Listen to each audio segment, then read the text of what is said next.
Good afternoon, everyone. Good afternoon. Welcome. It is, what day is today? Monday, August 3rd, 2026, 3:05 p.m. Thank you for giving us a few minutes of grace as we get our meeting started today. Welcome, board colleagues, Dr. Stubblefield, Mr. Goheen, to all of our staff that are present, both in person or online, and to all of our guests present, both in person and online. Welcome. We're glad to have you here for our special board meeting. We're going to go ahead and jump right in since we're a few minutes behind. Lots to cover today. So again, welcome. Good to see you all. It's a great first week of August as we're preparing to open up school this year, the school year. So it's a great time to be here. So I will read our board norms and protocols as we do at every board meeting. We agree to respect differences of opinions in making decisions for the district, to follow best practices in managing the superintendent and the management of the board itself, to stay on task when conducting business for the district, including while at board meetings, to never surprise the superintendent or each other when conducting official business of the district, to read these norms at the beginning of each board meeting and at board workshops as a reminder of how to conduct our meetings, and to continually self-check to determine if we are following our norms when conducting district business. Again, good afternoon, welcome, good to see you all. With that, we will do a roll call. Ms. Downing. Wanda Brownlee Page. Wanda Brownlee Page, present. Yolanda Clark. Yolanda Clark, present. Randy Lopez. Randy Lopez, present. Robert Milan Jr. Robert Milan Jr. present. Pamela Penn Hicks. Pamela Penn Hicks, present. Joycelyn Strickland Egan's. Joycelyn Strickland Egan's present. Dr. Nguyen. Wynn, present. Thank you, board. Is there a motion to approve today's special agenda? So moved. It's been moved and it's been seconded. Thank you. Any questions or discussion? Hearing none, Ms. Downing. Wanda Brownlee Page. Wanda Brownlee Page, yes. Yolanda Clark. Yolanda Clark, yes. Randy Lopez. Randy Lopez, yes. Robert Milan Jr. Robert Milan Jr. yes. Pamela Penn Hicks. Pamela Penn Hicks, yes. Joycelyn Strickland Egan's. Joycelyn Strickland Egan's, yes. Dr. Nguyen. Wynn, yes. Thank you, board. All right, we're going to jump right into our agenda. First agenda item is our consent agenda. Is there a motion to approve today's consent agenda as presented? So moved. Second. It's been moved and seconded. Any questions or discussion? Hearing none, Ms. Downing. Wanda Brownlee Page. Wanda Brownlee Page, yes. Yolanda Clark. Yolanda Clark, yes. Randy Lopez. Randy Lopez, yes. Robert Milan Jr. Milan Jr. yes. Pamela Penn Hicks. Pamela Penn Hicks, yes. Joycelyn Strickland Egan's. Joycelyn Strickland Egan's, yes. And Dr. Nguyen. Wynn, yes. All right, thank you, board. Okay, next agenda item, board, is we are in item 3A. This is a discussion on our budget, a follow-up discussion on our budget. If you recall, board, about a month ago or so, maybe a little bit longer than that, the board voted to create a subcommittee to review the budget, to go over budget documents, to look at budget items and see if there were areas where we could potentially save the district some dollars, and so that committee was headed up by Dr. Nguyen, and it included myself and Ms. Penn Hicks, and we met several times, and we continue to look to meet ahead of our August 25th session, where we must declare whether we will exceed revenue neutral or not, and have an open forum or an open community forum where folks can come and share. So in anticipation of that, in preparation for that, this committee's been meeting to review budget documents, to review the budget items, and I think Dr. Nguyen has some items that she would like to share, some discussion. We wanted to bring the full board onto the same page of discussions that we've been having. First, thank you to all the staff who have helped to prepare the information for the committee. Additionally, I think, again, just for context, some of the things we've been discussing are looking at where there might be some cost savings for the district. Additionally, what are some of the policies already in place when we're looking at budget items? And if we're thinking about exceeding revenue neutral or going revenue neutral, what does that mean? What are those budget implications? And what is the true cost of that if that is the direction that the board wanted to move forward with. So today is just a conversation, a discussion. No action is being asked of the board today. We just want to make sure the board has the the opportunity to hear the information that was shared with the Budget Subcommittee and ask any questions. So I'll hand it over to Dr. Nguyen. And thank you. Once again, could we ask Mrs. Robinson to help us go through the documents you sent to the board? Stubblefield? Yes. Sure. And in anticipation of her coming to help, not that the board needs any help, but just in case you want some additional understanding, June 13th is the files that Ms. Downing forwarded to us. So if you want to reference what Ms. Robinson's going to help us understand, it's a June 13th from Ms. Downing, and it says, Budget Subcommittee, right, Ms. Downing? June 13th. You, Is it not attached on? because that tells us what we've done thus far. And we have, it's not the June 13th meeting. It's the file that you forwarded to us from Ms. Robinson. Let me go back and find. While she's finding it, what we need to do, subcommittee and board, we still need to request files about mileage reimbursement, cell phones, accessories, AI policies, all data plans, and I think we have P cards, purchase cards, I'm not sure. While she is finding that, Dr. Stubblefield, we need clarification on how school, central office are handling meals. I remember we had conversation about not only, let's say, in addition to the $40 per person, but the, like, 2 big celebratory meals, eating events, understandably, maybe the first of the year, ending up the year.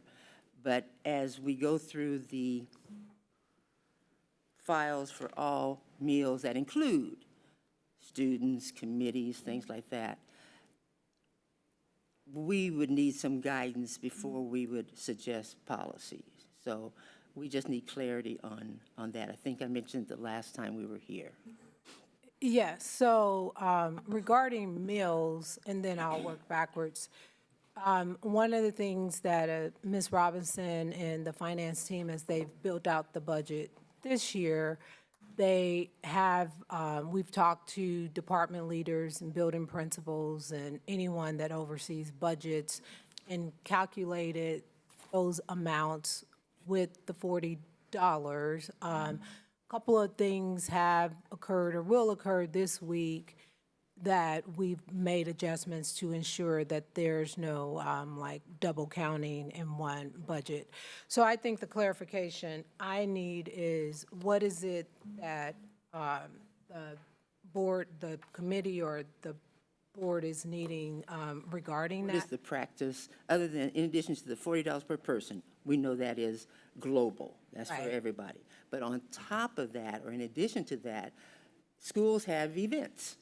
So what is the practice on those types of events? Do we have two, either we have a Christmas event and a, They count that out of their $40.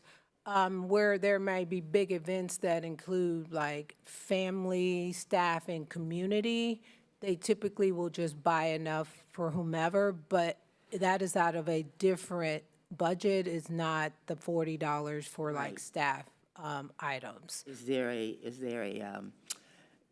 guidance policy that we, I mean, we were under the assumption that it would be, in addition, two events, two celebratory events.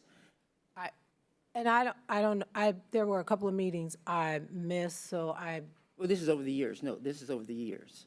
So I think prior to since I've been here. Since you've been here, yeah. Once we had the $50, we have been treating that as inclusive of regardless. Okay. Where the difference is, if it's like, when we have unity in the community and we have sponsors and that sort of thing, adults, students, whomever, they get tickets, but that is typically like a co-sponsorship, so that wouldn't have been That's charged to different. anyone. Yeah, that's Right, and when schools have events like a family night or whatever, That's different. that's different. But once we established the $50, which I think was maybe 3 or 4 years ago, and then we changed it to 40 last year, any celebratory or not, it was all out of that amount. And that's what our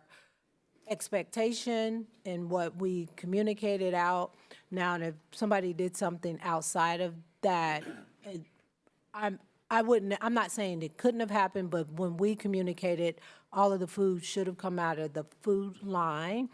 Where we have not been tight on, and which we can definitely go back and look at, is if if they spent that line, but they had money somewhere else and they transferred it for something, then I can't say wholeheartedly that never happened, but that's not what we communicated. That would have just been them staying within their budget and maybe making some adjustments if they chose to do that, or just overspending, and at the end, as long as they weren't negative, they were fine. Now, that is common practice. How does it work at central office? Central office is the same thing. Same thing, okay. Yes. So when, first, thank you, and for our audience and everything. We are concerned about, and you may not have been here as we started a couple weeks ago, that the subcommittee has been operating on 3 principles: trust, that we trust our staff are doing the right thing; accountability, that we are all concerned about accountable to our community; and transparency. And so when we look at the printouts, that clarity helps, because where we see maybe expenses that don't seem to coincide with that, we'll have to question, and hopefully, as we look at the budgets for 26, 27, then that is reflected, and it just, we have more questions for you. Found it, Ms. Robinson? Yes, I What have date? all three. And just one other thing about district office as far as celebrations, and then I would have to confirm this. Once a year, we do the big holiday meal. Yeah. Historically, that's not come out of a district budget. That has come from dollars that either through the foundation or somebody that they supported it. So that meal, and sometimes, Ms. Downey, if I'm misspeaking, if it, over the course of the years, when that dwindled down, I may have used like other expenses from my budget to cover it. That would be the one exception where it was not out of that $40 per department. It would because reflect on the district, it would reflect out of my budget. but it was still on the Yes. printout for, okay. Yes, that's the only, like when you said the holiday, that's the annual holiday meal that typically we try to get someone to cover it, but if they don't cover it the full amount, I would close the gap on that. Okay, so again, thank you for that clarification, because then as we review these files, they're showing a different type of activity. And so we'll want to come back and get more clarity on, Yeah, and when we get there, if you can show, if you can share what that different type of activity is, that may help us to right. respond. And I'll just, Provide and again, information. for everyone, it's not about student meals, it's not about community meals. It's about trust, accountability, and transparency. And so if you understand our intentions, perhaps you would understand our activity. And if you choose to not understand our intentions, then, you know, the joker's wild. Date, files? Was it July 13th? Yes, I have them. Can you,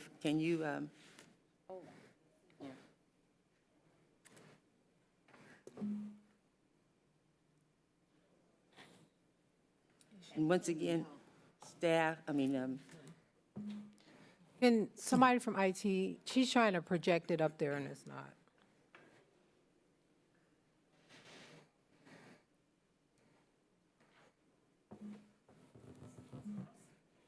While we're doing that, Board, something, and not a surprise, something I shared with the subcommittee, when we're looking at the budget, right, and when we're looking at overall costs and the implications of revenue neutral or exceeding or staying or cutting a mill, I just want to make sure, again, that we all level set of what that actually means. If we are saying we want to remain revenue neutral, or if we're cutting a mill to that, what does that mean in actual dollars? Because we already have over $11 million in anticipated expenses for this coming school year, above and beyond what that was last year. Plus, if we're looking at reducing a mill, that's roughly about 1.4 million. And when you get the state aid on that, which is another 2.7 million, you're looking at around roughly $4 million if you're cutting a mill. You add that up, if you're going revenue neutral and cutting a mill, you're looking at $15 million that this board would have to find where to cut from in the upcoming budget, $15 million. That still doesn't account for any potential staff raises or other unanticipated costs, or if we want to address any of our, what do you call, the funds that we hold in the bank. Contingency. But contingency, thank you. So we're looking at least $15 million that if we wanted to go revenue neutral, if that's the will of the board, that this board then has to direct staff to say, here's where you're cutting those dollars, this is where you're gonna cut those dollars from. And what does that mean? 85% of our budget is made up of salary, of people. So you're having to cut, we're having to look at where else are we cutting those dollars if that's the direction that we want to go. And we're giving up state aid by doing so as well. So I just wanted to level set in saying that as we look at our budget, yes, we should be conscious, and yes, we made some decisions on limiting travel for the board and staff, and yes, limiting meals, and we should be prudent on where we're spending our tax dollars, absolutely. And we should be looking at, okay, are there places where we can slim or not spend as much? Absolutely. But the total gain has to equate roughly $15 million in order to make that difference for us to be at revenue neutral, in order to make any potential impact outside of the district. So I just wanted to level set that, because that's something for us to remember, that we need to reach that minimum if that's the direction that we want to go. If we're cutting budgets on travel, that may save us, if we cut all food expenses, I'll say, that cuts us $1.2 million. So. Right. So we'd still have to find another $12 million in the budget of where that money's coming from at a minimum. And my numbers might be a little wrong. Ms. Robinson might share with me. But we've got to figure out where that money's coming from. And that has to be direction from the board to tell staff, And this you is have to where make you're the cutting. Complete picture as well, because if, and we need clarification, if not exceeding revenue neutral, does that mean we stay at the same amount of the budget that we had last year? Not necessarily. Not necessarily, but if it does, then that's one scenario. And then if to, as you say, we taxed $67 million worth of taxes on the community to get 8 million. So that's what I'm saying, we need to put all factors out there. So when we are weighing and explaining cutting here, cutting there, and then ask Dr. Stubblefield to ask the departments to revise those budgets, as I guess we're going to discuss our own, that when then you plan ahead and you limit travel to not X amount, but to one national, how does that impact a department's budget? And one would think, as one would think for our own, it would reduce. So there's, the laser version is we still have a lot of work to do. That's the laser version. And as I said before, subcommittee still has 4 or 5 different, just give me a signal when you're ready. And that, same way, Dr. Stubblefield, on the AI policy, so I think the discussion was in your evaluation list of what kind of activities had been going on, that there was a committee talking about AI policies? Yeah, so we've had a committee for, I think it's the second, going into our third year that was in existence. We've had guidance for several years, and the AI policy, the board just recently would have adopted. It was what was recommended by KSB. I think it was in batch policy. Greg, if I'm misspeaking, tell me that, like I. That's right. So that is where we started, and that was just adopted last spring regarding just the general practices around AI and how we use it. And we Well, can. the question is subscriptions. So how are we going to manage subscriptions? How are we going to manage the cost of, does each person who has a credit card, are they able to just make a subscription when they choose? Or So we just need guidance? originally, like last year and previously, people were like doing the subscriptions. We then, and Mr. Hoda is not here, I'll have to go back and look at the email. OpenAI then created a platform for schools specifically, and he shared that it is no cost for the next 2 years. At that time, we communicated out to everyone effective, and I don't have the email in front of me, this specific date, you can no longer charge these things to any district account, because here's where you can get it. And so we've been, our expectation was that everybody would stop the paid subscription and join one of the free platforms that has some security to it, and that was like earlier this spring. So moving forward, unless it is related to a specific curriculum, which we haven't said, oh, we're going to do Magic School or the other ones, platforms for staff and students. Individuals who are using AI, we've directed them to Notebook LM, which is a part of the Google Suite.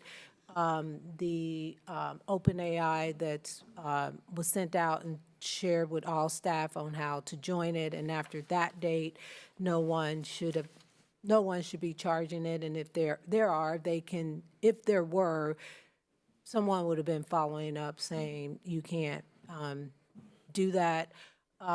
Gemini, like there are a lot of free, secure ones with some of the suites that we have. So moving forward, you shouldn't see it, and if the board elects to like put that in writing or guidance, then we would do that. But that was taken care of earlier in the spring prior to the conversations. I do just want to clarify, I think a lot of people are referencing last year.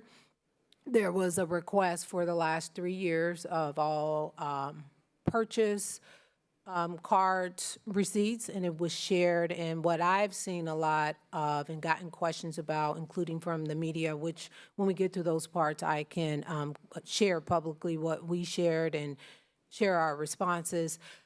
They're making reference to those items. And majority of those things that either we've made, cleaned up in more alignment, and/or that while the public perception may have been one thing, there was not anything fraudulent or what some of the other words that are being used, that was not the case. It was, and then it's also people are looking at information without context or having known that an outside organization reimbursed the district for a particular travel or something that might have been on a card. So that is what's been heavily referenced, are those, that request that was made, and that is not necessarily what is reflective of what's happening at currently. Yeah. And that circles back to Mr. Lopez's point. We're looking at past expenses. And so moving forward, we've taken the perspective that part of it is a responsibility of the board, had not provided any guidance. And so it is now then our responsibility, with hindsight, with your future plans, to then proceed. And so that's that, when you're saying we're looking for 15 million, there could be 5 or 6 million that is no longer being spent. But we have to know what you're doing, and that's where we did not have guidance on any of these ideas. Right. So to clarify, what Mr. Lopez is saying, that's different. That's not, No, the way, he's saying based off of the list that we correct, but updated. we were, our conversation was that, how do you find 15 million? Yeah, he's talking about the list that we've, of known expenses, yeah. Right. Anticipated, clear. Right, but that's not inclusive of, that's not including what we previously spent on, like. No, Yeah. excuse me, if that's what you thought I said, that's Okay, not I what thought you were said. saying I that. said this was in reference to his comment that, how do we find 15 million? We're looking to where there was no guidance, and there may have been expenses that we're no longer doing, if that's the right term. So that's what I meant, Dr. Stubblefield. Okay, I just wanted, I interpreted like that, No, that list is based off of altogether what the he list. was saying, that may be 5 million that we can count towards that, and I was like, that, and if that's not the case, that's, I misunderstood, so thank you for the clarification. Thank you for questioning. And Mr. Lopez, we just found out, you said they may, Dr. Stubblefield, have gotten a donation from someone. How do we know that? And how does the public know that? Where is a record of that? That would clear up a lot, because the way we record things, then you don't have a go back page and say, it should all be there so everybody can see it. Because when they're looking at one thing, and we never heard that there were reimbursements, it's not recorded anywhere for the public to see. It's recorded, it's just different records are kept in different spaces. So when the request was for all of the purchase or, the P-card receipts, the credit card receipts, you get that. If you look on the board agenda where we do travel, it'll say no cost to the district because someone is covering it. So, or an organization or a grant is covering it. When staff, administrative, those who have the authority to book it, they're booking it using the district credit card, but in a different, and Ms. Robinson, if I misspeak, when they reimburse it, that you're not going to see a credit on the credit card, you will see a credit in that account where it was charged to, which is different from the credit card receipt. So if they, for example, I just looked back there and I saw parents as teachers. We got an inquiry about parents as teachers sending, I think it was 15 or 16 staff to a required training in California. Was it in California? Wherever it was in California. And so on the surface, the information that individual had, it they asked why would they stay at a hotel for $1,600 a night? Well, it was not that. It was, the conference was 4 days. They were there for 5 nights because California, you have to travel a day ahead. So it was $1,600 per person, but the actual cost of the hotel was $269 a night. But what they were looking at, and they believe were district general funds, was not. It's the Parents as Teachers grant, and that's a required training for all of our parents as teachers to attend annually. And sometimes it doesn't require them all, it just depends on the information, but more than likely because they're getting update there. So that grant covers it, and so it's charged to that budget. But if you were to look at the P card that it was on, that would be in isolation.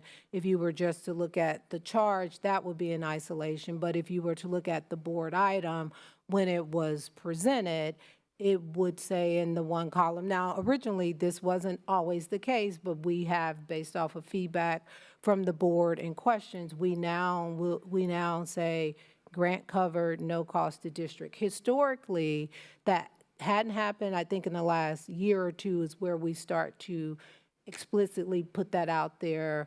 And that's regarding travel specifically. So that's how, on the front end, when it comes to you, you would see that it is covered by someone else. But typically, those individuals are not making our travel plan, so you have to use the district P cards because everybody doesn't necessarily take purchase orders, and then you have to have a card on file. So because these are all different sorts of places that the information is kept and housed and tracked, in isolation, it looks like one thing. And then when individuals ask for like the multiple things, that because a lot of it ends up being manual, that's where it's like, hey, it's going to take staff X, unless you're asking for one specific situation. That's where staff time comes in to place because they have to pull the receipts and all of that stuff from different things, and there's not one file that it exists in, just because that's not how the system is built. Well, my response to that, it still leads to confusion. And with all the technology that we pay for, there are no machines that could do that, and all we got to do is push a button. I'm just saying, we pay for a lot of technology. Yeah, the thing about it is the technology and the way that it is set up that's not how it's built out. So if someone out there is like a coder or programmer and could build it out, every school district, every business entity, they all would jump on it, but that's just not what exists out there. And when you're talking about like a smaller volume, you can go to like the receipts are kept here, like and so I think that's when people ask, like, yeah, we can hit a button in Business Plus and it shows like that sort of thing, but it's not the detail that people want. So out of context, and if you're not used to looking at those things, it doesn't make a lot of sense to you, individuals who that's not what they do day to day. But the creators of those systems created so that businesses, school districts, and organizations can have all of that information, but some of the detail that is being asked around, whether it's a grant or not a grant, and can I see the actual receipt? I want to see the detailed receipt of it, because it would say, like, here's the cost of the hotel per night, but then people want to see, like, I want to see the actual bill to see, like, what was included on that per night. That's not coming out of the Business Plus system. You actually have to go pull the receipt, which is housed in another area, and then you have to cross-reference and make sure, individuals' personal, so that's where it starts to take a lot of time around that. But And one more question, and I'm not asking for the answer today, but how much do we have in our contingency fund, and what did we take out of that fund within the last 3 years? And I'm not asking for it now. We can get that to you, yeah. So, Good afternoon. Good afternoon. President Lopez, Vice President Brownlee Page, board members, and Dr. Stubblefield, our superintendent. If I may, I'd like to offer some ounce of clarity, if possible. Okay, and then would you just go through and show the rest of the board members how to manipulate What we these had. files? Okay. Just in terms of the discussion that you're having right now, Business Plus for our ERP has an accounts payable module, purchasing module. It has a general ledger module. It has a cash receipts module. Okay, these are the three modules that are being referenced in your discussion right now. So when a travel card is being processed, it's going to be a purchase requisition to pay off that card, whatever is charged to that card. And the individual who is charging has to attach all of the receipts to support those charges, okay? That's in a module in and of itself. And that purchase requisition turns into a purchase order. And from that order, we say we are paying A, B, C, D, E for X amount in each line. And you attach the support for it. And so when we say that there has to be extra work, that means you have to be able to get access and drill down in different storage pockets to get to that. So it just isn't readily available when you pull up the purchase order itself. Now, in the general ledger, the first line of that purchase order shifts over to process for our accounting. And so you only see those first 33 characters of that description that is placed in the system for us. So what I have actually pulled out is what's from the general ledger to provide to the subcommittee. Now, in terms of the cash receipts, if someone is reimbursing the district, they are sending us a check or an ACH, some payment to our bank that we can deposit. And that is captured, and we try to reference what is being paid for in that description. So that's a different module, but it also translates over to our general ledger. Okay, everything that is a payment in and out goes to our general ledger. So in terms of that, we have what's debits. If you're expensing something, it will traditionally be a debit. And if you are reimbursing something, it will be a credit, an offset to that. So in what I've provided to you, we actually chose 3 accounts that we have began to look at: out-of-district travel, dues and fees, and food cost. What I have on the screen right now is just tallied over to the grand total. This layout here, you had a tab that said all transactions. This is what comes out of the general ledger. It tells us the journal reference, the system gives it an ID number as it processes, and those are the first 2 columns. This is the year we're functioning in, 2026. You have a description. That is that 33-character with description that comes over from any module. And then we have our fully qualified account. This is our funding that shows the fund, the responsibility, the location, the function, and our object code, the way we want to break it down and do special reporting on, and then the object code. That focuses on the expense code itself that we are looking at. And here you see the amount. I actually hid some columns, and I shared that with the committee. And that might be a little problem that you're experiencing right now.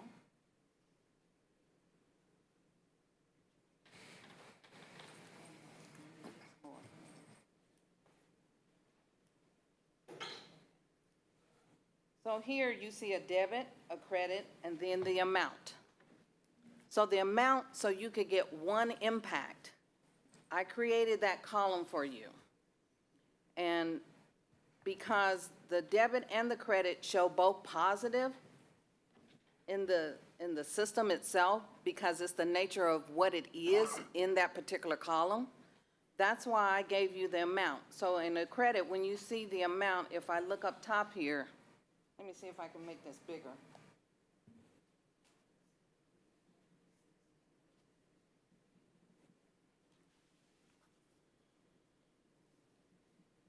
This here, the credit is an offset, so the amount shows the negative for you.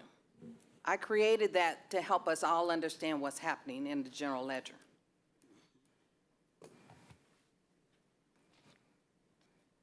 Because otherwise, you have to do your subtraction to see that it's less.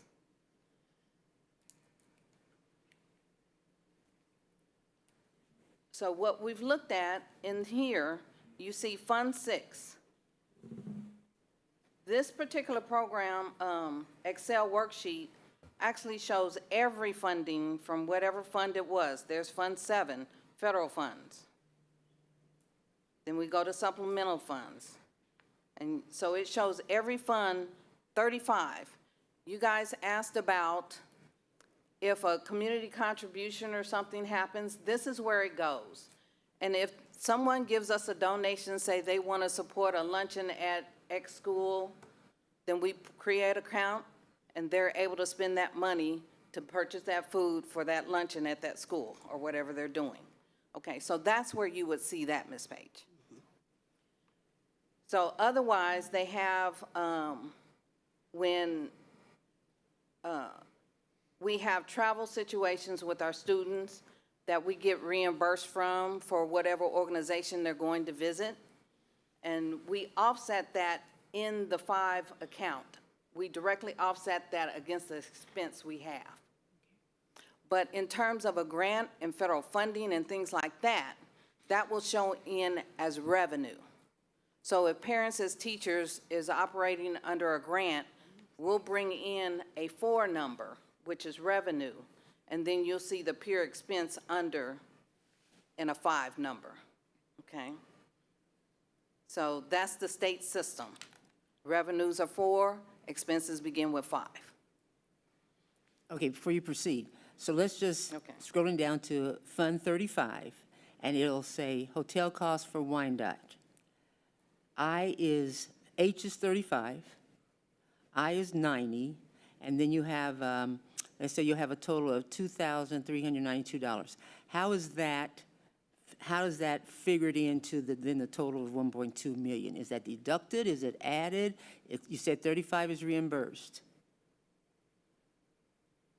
Okay, so the $1,680, Yeah, okay. right up under there, Right, that would have been an offset to something that was paid out of that travel. All right, so that says clearly reimburse. But any of the others were expenditures? You said 35 was a reimbursement. Everything in column O is an expenditure. Okay. But didn't you say 35 was reimbursed? Fund 35? It could be, It could be. not that it always is. Okay. But to answer In Ms. 35, I'm saying that if someone gave us money, it could be in a 4,000, 40,000 account number as Okay. revenue, and you would not see it in here. Okay. But to answer Ms. Brownlee Page, if it's clearly reimbursed. If it's reimbursed, it will be an offset against that 550,000 number. And it says reimburse. Yes, And it's in then parentheses. That's 1680. yes. Okay. Good, thank you. The next tab, schools transactions? If I would go back to the Oh. beginning Okay. here, this summary page,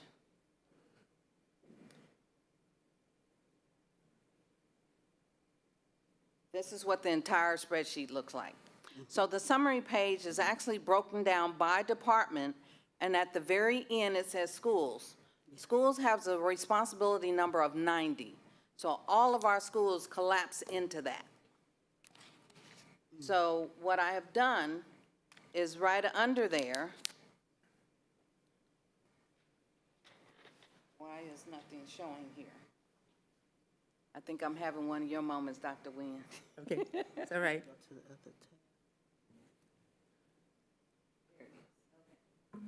So the schools, I can make that look bigger. Up under the original summary of everything,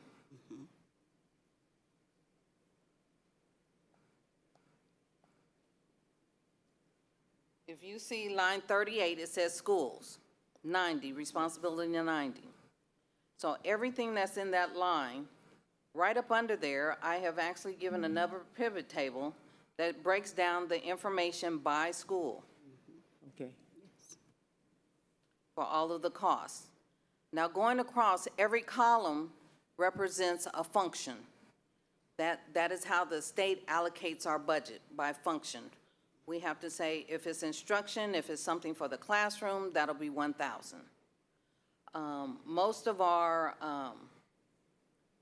when we get over to the food piece, most of them were instruction staff training services, 2213, especially in the schools. So we tried to be somewhat consistent with that. Everybody isn't there. But for the school element, that's where we tried to focus on that $40 per person when we start looking at the food cost.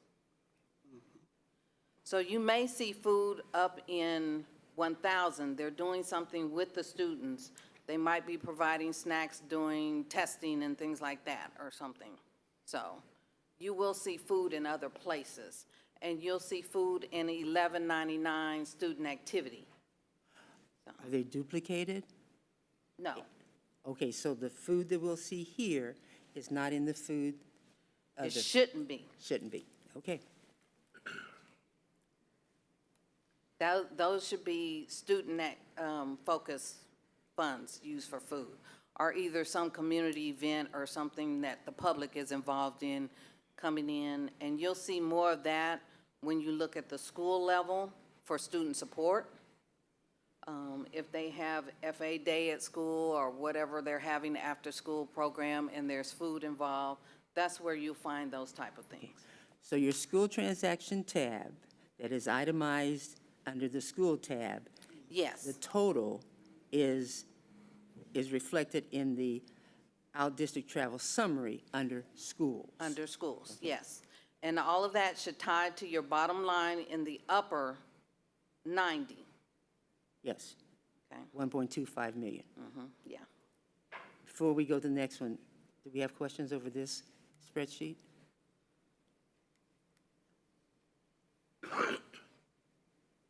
The next one?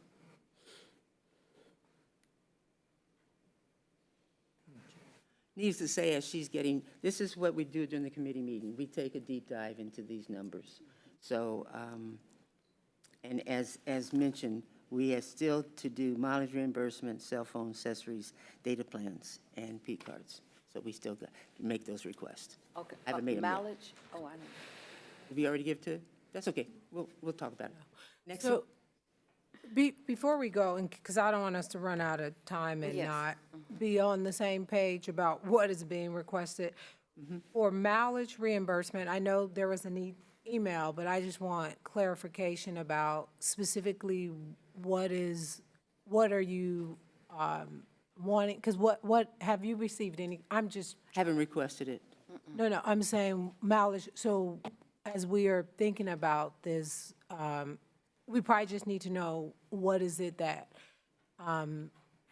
is being requested regarding mileage reimbursement, because it's not complex, it's just different components, correct, Ms.? Yes, for mileage reimbursement, staff usually fill out a sheet indicating every transportation event that happens and the distance, and claim that amount reimbursement, and it gets signed off by their manager, and that is the support for the reimbursement that is paid to the individual.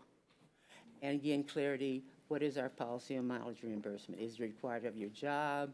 We know it's based on government rates, so it's the Yeah, amount is so, questionable. and I'll say this, and anybody, if I misspeak, please correct me. So it's different layers. So for every certified staff member in the negotiated agreement, they get a stipend annually, because sometimes the professional development is not at their school, and instead of having thousands of employees turn that in, we did a calculation and said this should cover it.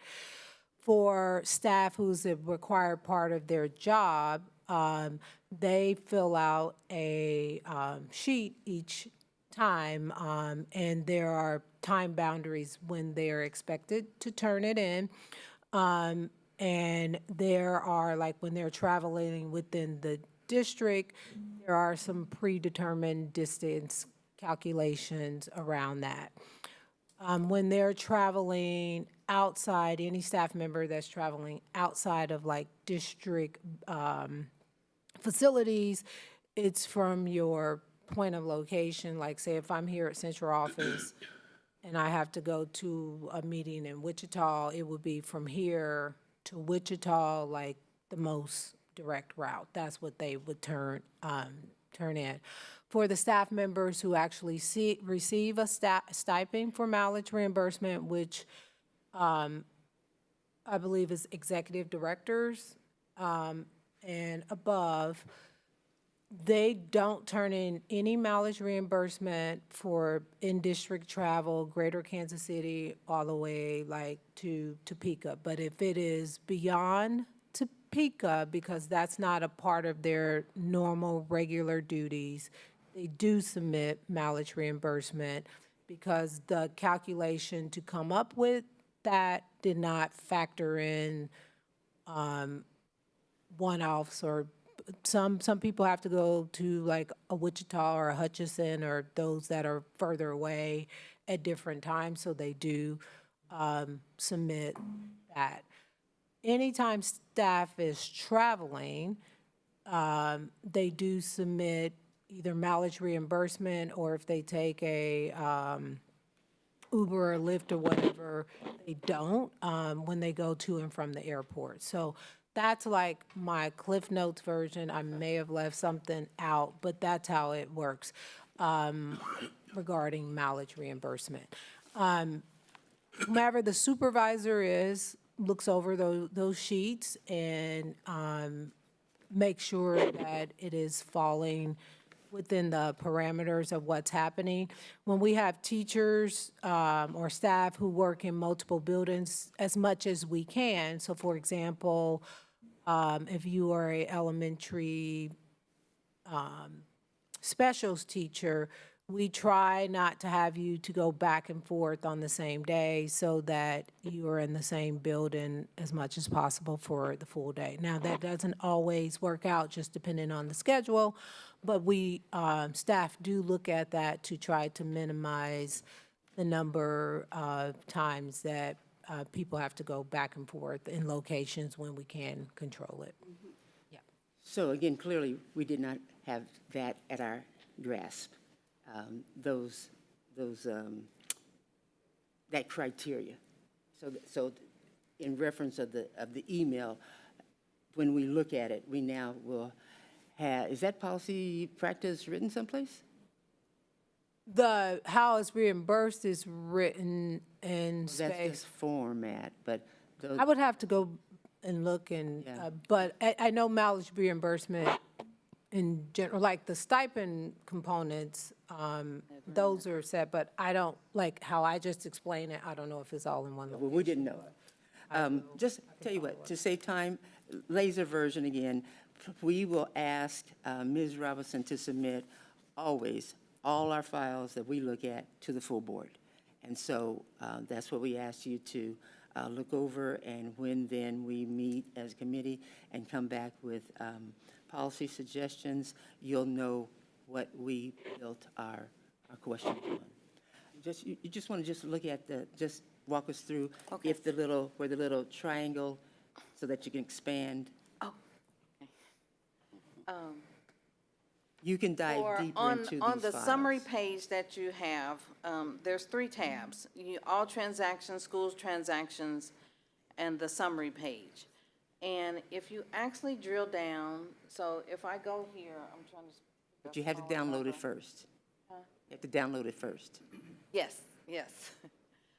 We did find out if you don't download it, actually to your Excel, to your computer, it loses the formulas.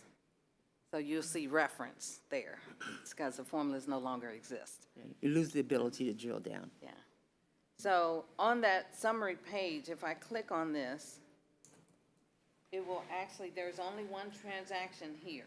And it will show you a list of all the transactions that make up that number. Okay. Now, it will also create a new tab for you, well, in your spreadsheet. So if you don't want to keep that, you can just delete that tab, like I'm going to do. And so it also has, this is the same information that is in your All Transactions tab or either in your Schools tab. So.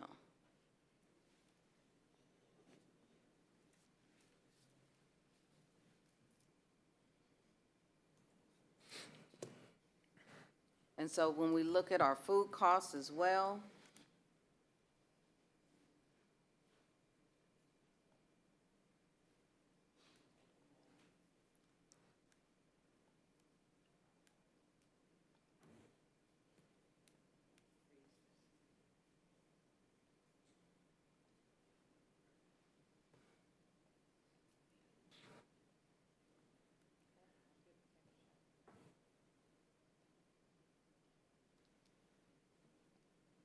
so this tab, like you say, as you go across, we have a bunch of categories here, functions.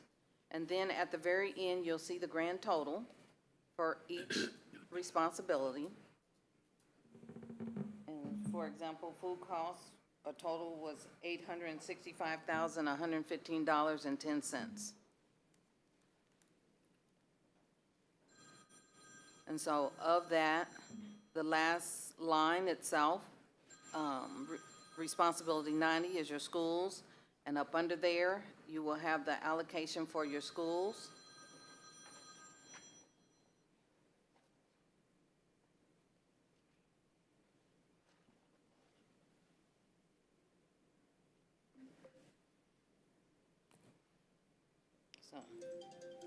So it's all the same format. So if you have any questions, let me know. We're here, you can give us a call. Here to help. Okay, thank you, Ms. Robinson. So, Board, you have received these documents. They should be in your email from Ms. Downing. Please review them. This is what the committee has gone through so far. We will be reviewing a few others, so you'll receive other Excel spreadsheets that we review as well within that subcommittee. So thank you, Ms. Robinson. And if you have questions, please reach out to Ms. Robinson or Dr. Stubblefield for assistance Yes. on navigating and using these spreadsheets. And these, if you want us to rerun these, because we ran some a little earlier before we have finished the year, we can add the additional expenses that may have transpired through the end of the year here and provide them to you. It'll be the same format, though.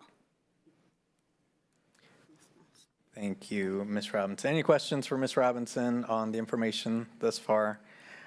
I just want to remind the board of our timeline that was shared with the board regarding our budget conversation. I know this subcommittee still has to meet a few more times. We will be meeting, but again, our timeline, we do have a board meeting next Tuesday, regular board meeting next Tuesday, and then at the meeting on the 25th is when we will need to vote on whether we are exceeding revenue neutral or staying revenue neutral or whatever decision we want to make. But at that point, we need to make a decision as a board which way we will move forward. And again, understanding the implications of whatever that vote looks like or however that turns out. we need to make sure that we are prepared to give guidance to staff and let staff know which direction that we want to go. I do want to remind folks, and it is in our budget document and timeline from the last full budget meeting that we had, the recommendation from staff is to exceed revenue neutral for the reasons that have been outlined regarding anticipated costs for next year, rising costs on health insurance premiums, on drug pricing premiums, on other increases that we're already anticipating for next year that we've got to account for somewhere, including rising costs for staff and other services and programs that we have to account for. Again, that's where that $15 million plus comes in. So if we want to do something other than what staff and leadership are recommending, then as a board collectively, we have to say that, and we have to be prepared to say, here's where we're going to cut if we want to move that direction. That's where we need more information.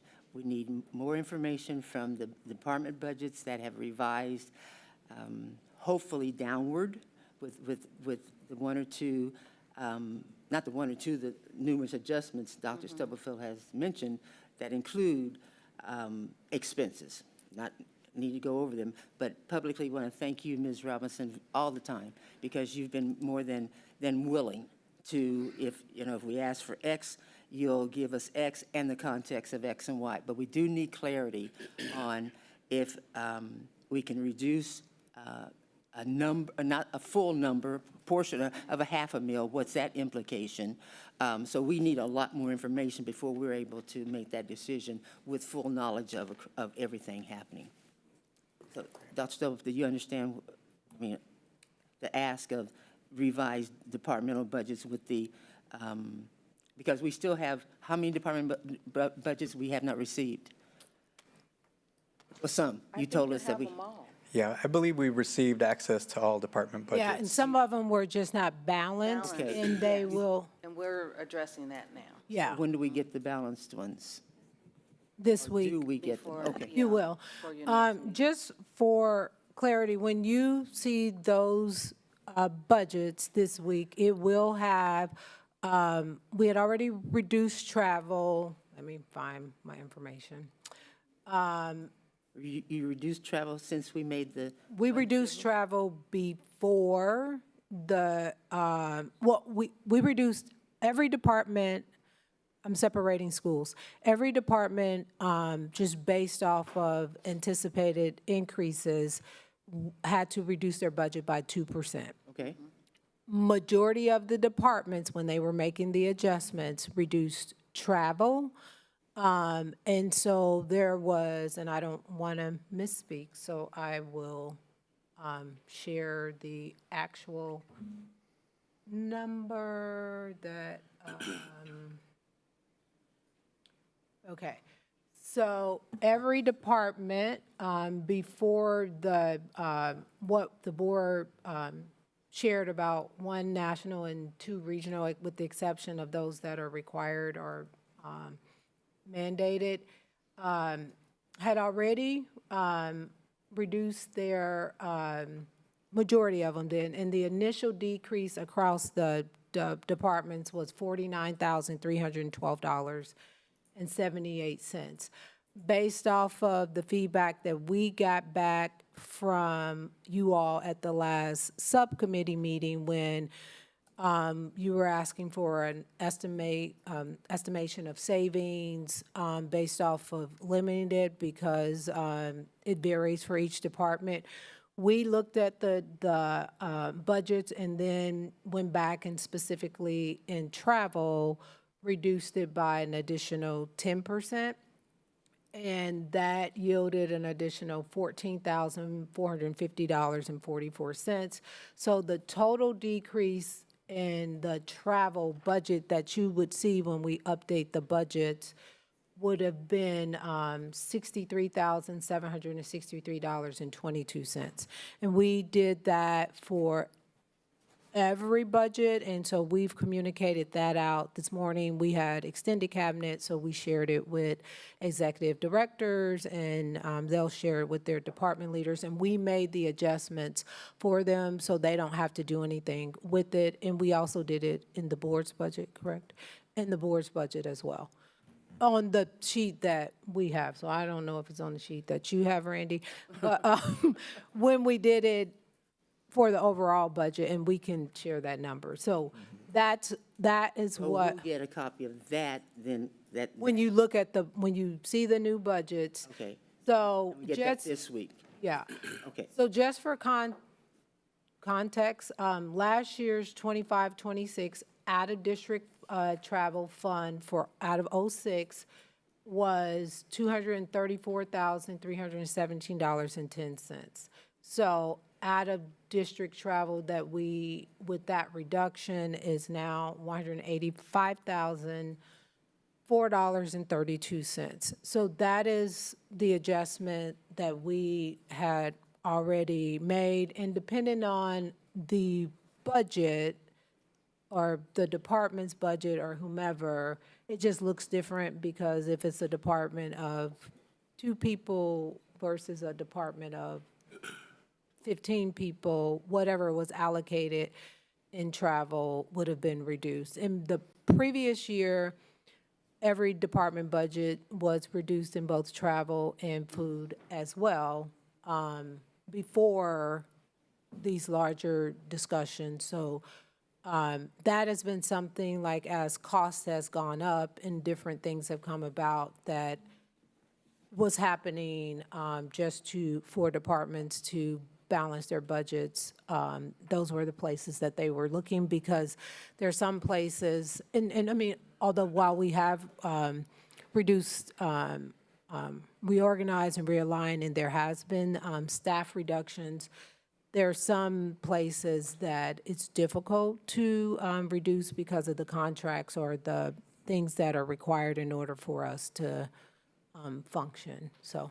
So from your computation, what do you think the impact of the 1.2 million would be? Is there any idea how you can compute that? Or when you say the 1.2 million, that's including grants and other stuff out of '06? Or what point? This is the total travel. The total travel, so the total travel for '06 is $234,317.10. Out of '06 is my understanding. I don't, unless Right. I'm missing something. So what you're saying is that you haven't been able to, or we're not, at this point, able to see an impact other than these numbers of the policy change. Because, You haven't added, oh, sorry, go ahead. well, because it comes from different funds. Okay, so you haven't. So so that's where I think the nuance around understanding, like when it's title and grant and those things, there are stipulations Right, around and we've had that. that conversation. Right. We're going to get more feedback on that conversation. Right, but that would not be something that we can go in and say, you need to reduce this amount that's paid for by some, like, we were calculating '06, am I speaking correctly? Yeah. Okay. But the total 1.2 million, with all of those other components, we can't, I mean, it will be difficult for us to say this is the impact. So we would be talking about like 234,000, Okay. if you wanted to round up $35,000. And that's been reduced down to 100 40-something. you said. yes, 140, gotta find my number again. Well, you give it to us. We can always go back and look at it. Okay. We can put that we'll put that information where it needs to be, yeah. And I think it's important, again, so what I'm hearing, leadership team is looking through and combing through a lot of these budgets already, have asked to decrease 2%, in some cases even further. They are looking at the department and school budgets to see where they can, A, to make sure that they're balanced, and B, reducing where they can already, and they've done that. As an example, the out-of-district travel for 25-26 to 26-27 being reduced from 234 to 185. So they're looking for those areas to already cut And they have made those reductions in the budget for the upcoming school year. Additionally, we know, Places in the budget, not, just one or two she mentioned. for that specifically, but my understanding is that they are looking at all the department budgets and have continued to make reductions within all department budgets to find money so that we can have a balanced budget. Additionally, they have already, where we have lost staff, many of those places we have not backfilled those positions. For instance, I know our CTE position, we did not backfill that position. That is being absorbed by somebody.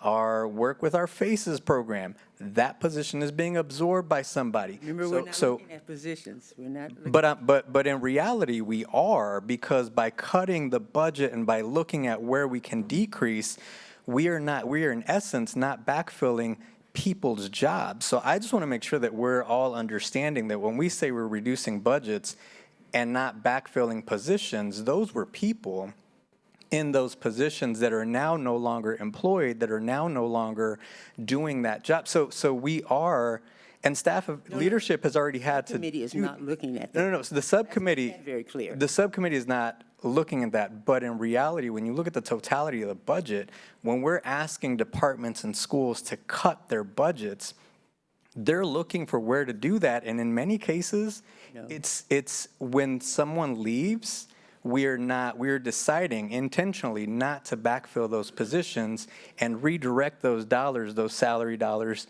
somewhere else. And so I just want to make sure that we understand that while we're saying, let's not cut people, the reality is we are not backfilling people's jobs and other people are having to absorb those responsibilities. So I just want to make sure that we're clear, and they're already looking for places to cut, like out-of-district travel, like food costs, like other spaces. They're doing that already in order to balance the budget for 26, 27, and even yet, we're still at an $11 million shortfall for this upcoming school Don't be year. sensational, because that's what goes out from that. No, I'm not being I'm just saying, sensational. Be careful, and you've used these same warnings. Be careful, because the sensationalism that goes from your microphone is that I or another member of the subcommittee are trying to cut people, and we're making that very clear. We're looking at costs that do not impact directly. Right. Now, the administration makes those backfill or not backfill positions. So Right. we've never recommended. No, I So to I make agree. that very We are not recommending to cut people, but I think like the reality Remember, is. you have said these same words. Be very careful of the words you're using. Absolutely, Because that absolutely. signal goes out that that we are another person, and you're the other person who says, oh, let's not do that we're actually doing that. We are not doing that.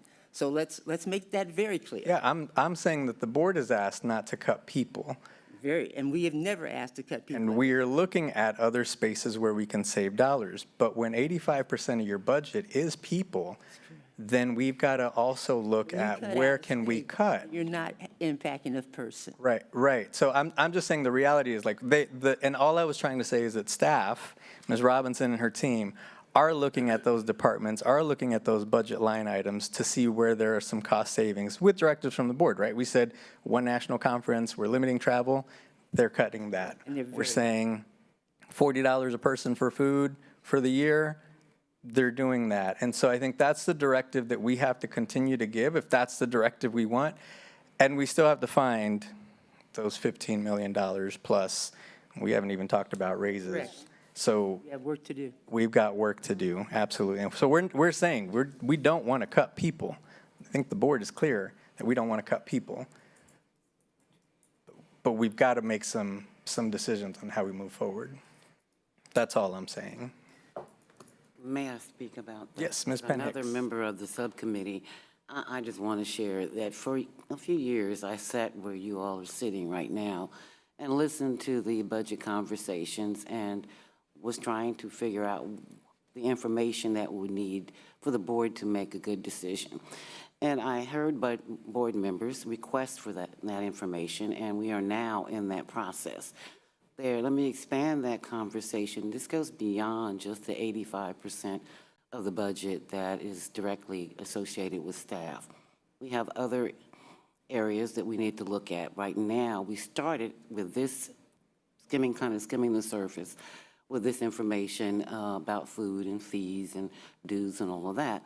But there are programs and contracts that we also have in play that we need to look at, and we have not yet gotten to that level of investigation for where we can find more savings.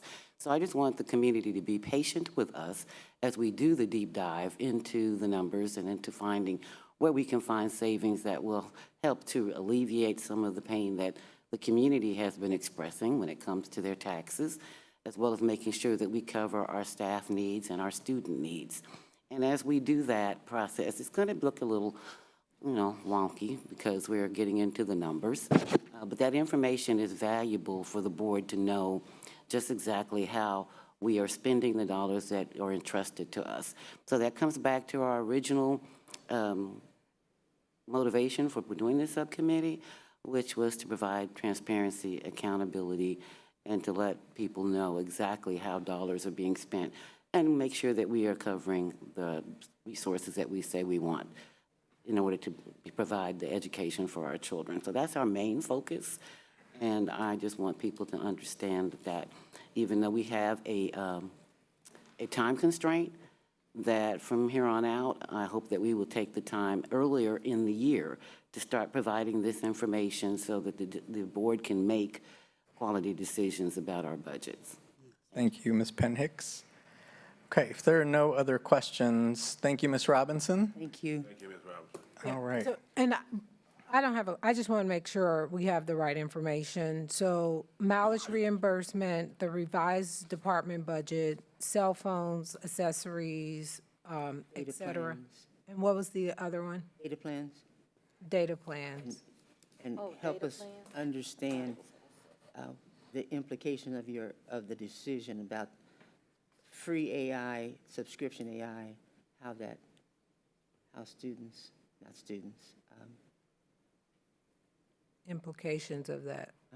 And have we got the purchase cord files? I don't remember. Are these the only three we have? Yes, these are only three. I have telephone costs too, I can send you. Okay. Thank you, always.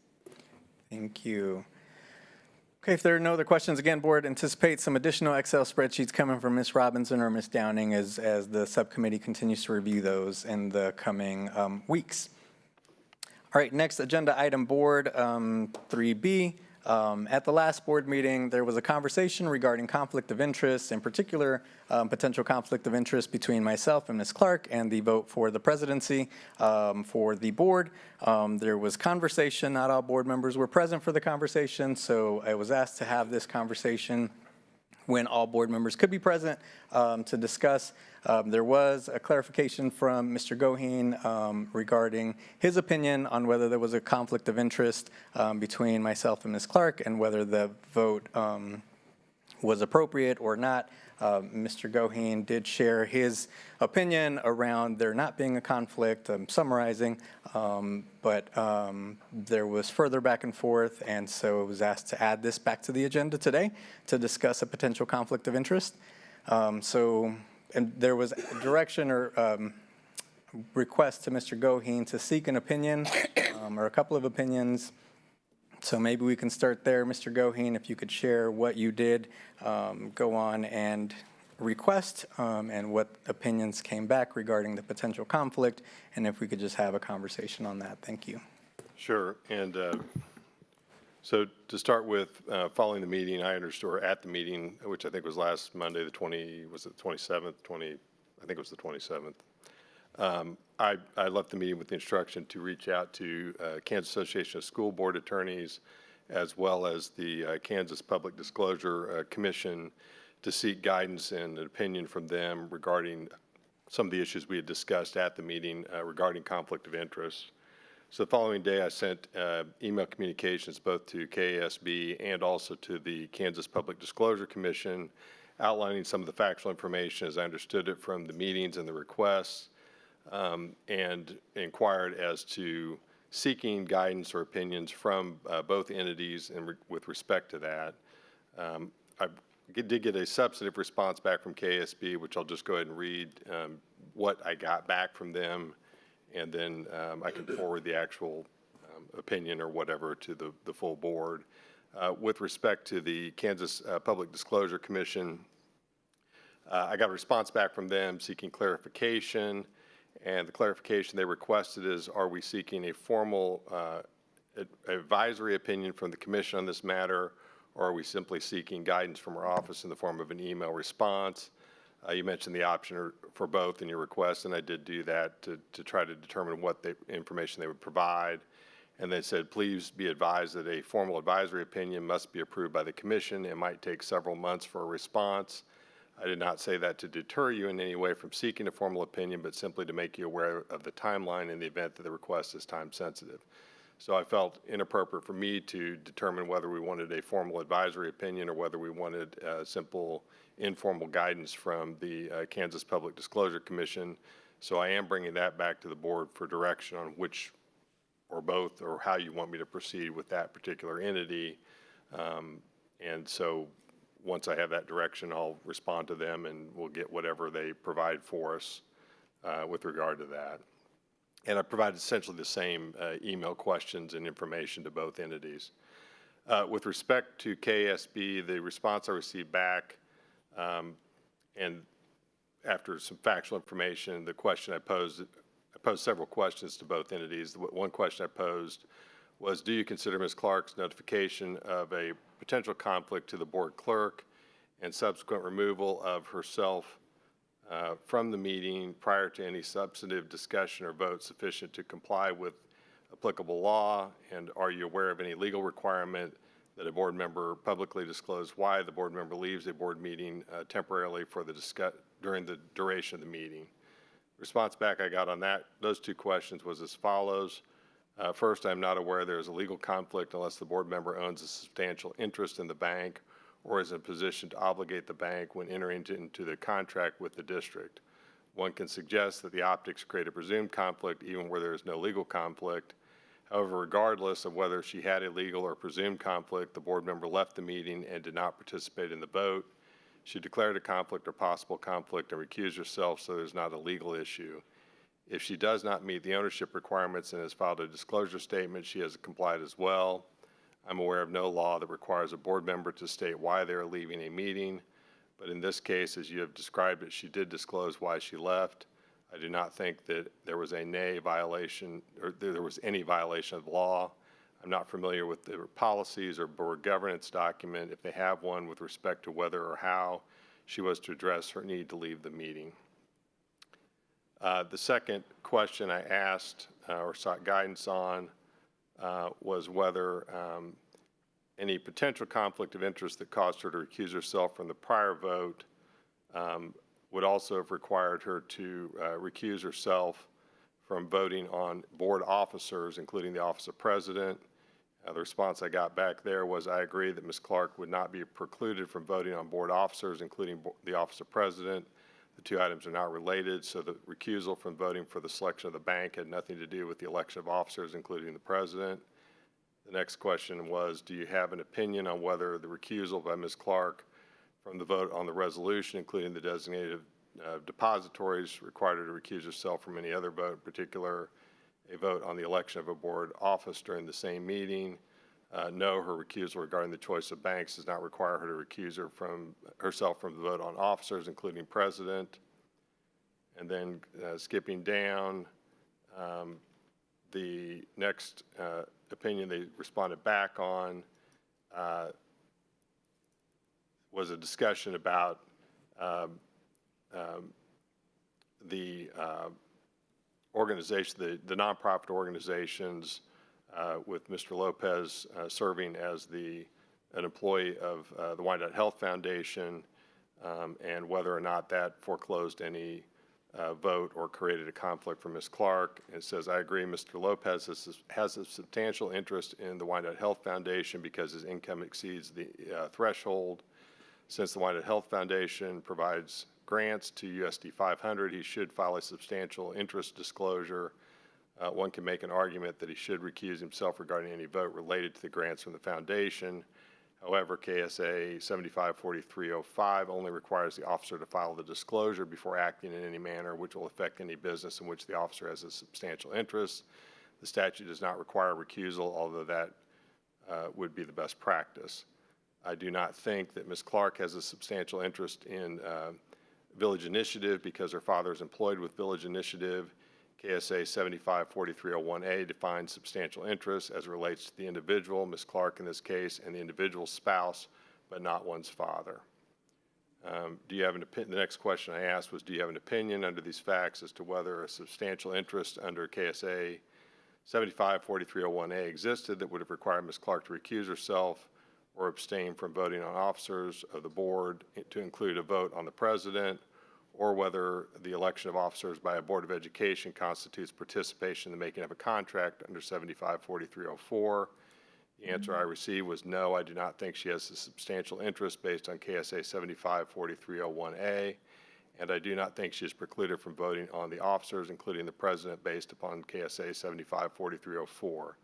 She is not the bank, has no substantial interest in the bank, and did not act as a bank employee who is making the decision to enter a contract with the district. If Ms. Clark does have a substantial interest or is the person entering into the contract, then she must file a disclosure before acting pursuant to KSA 754305, but is not legally precluded from participating. All of this legal analysis is not necessary since she recused herself from the vote on the bank. And then I said, are you aware of any other statute or common law that might require recusal or abstention by Ms. Clark under these facts from voting on the board officers, including president? The answer I received was no. And then the last question that I asked of them was, do you have any opinion on whether the board policy can limit, I indicated we do adopt and utilize KSB's model policy with regard to voting and conflicts, and said, do you have an opinion on whether the board policy can limit or restrict an individual board member's right to vote on a board officer election or for any matters before the board, or is the decision on whether to abstain or recuse oneself ultimately left to the individual board member's decision? And the response was no, I do not think the board by policy can limit a board member's ability to vote. The decision to abstain is left to the individual, not the board. I agree that a board member's vote may not be taken away by board action. So that's the opinion I received back from KASB.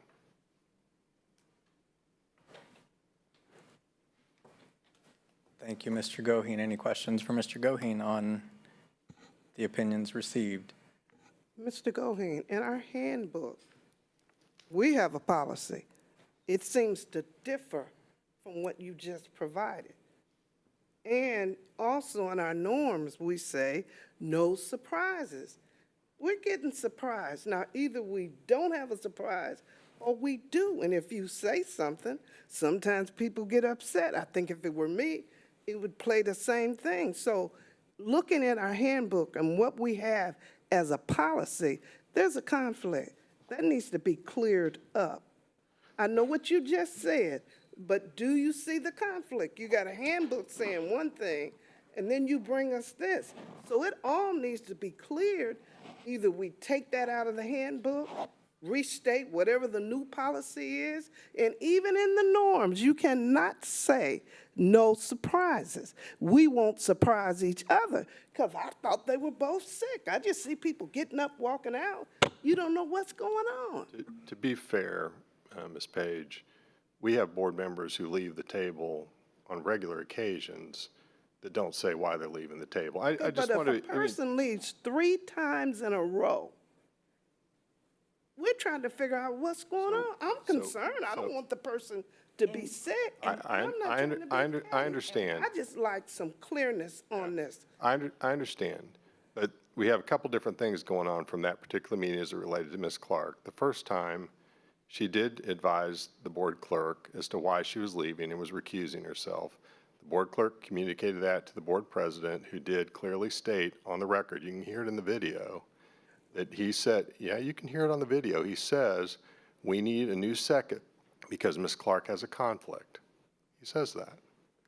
I played it back. I don't remember seeing that. But all I'm saying is, can we be consistent? Well, If the handbook says And it does say that. You did say that. I will talk about the handbook in a second. I'm just talking about Okay. that piece of it. Okay. Because I don't, and if somebody gets up to go use the restroom or because they're sick, just hear me out, okay? Because we have board members who do that during the course of a meeting, or to take a phone call, or to deal with a personal issue, or whatever it might be. Historically, this board has not had that person articulate why they're getting up from the meeting, okay? You could require that. I'm not sure a board member would have to follow I wouldn't that. even ask that. But No. I'm saying if somebody gets up 3 times in a row, and again, I asked, I said, hey, is she okay? I didn't know. And we were trying to figure out, well, what's going on? And I think what's going on is a fair question. You're concerned about the person. I And don't one time- disagree. And the key is we want to make sure we're transparent. Right. People are, well, what's up with that? And you're trying to explain, this is what we were told. I don't know. Yeah,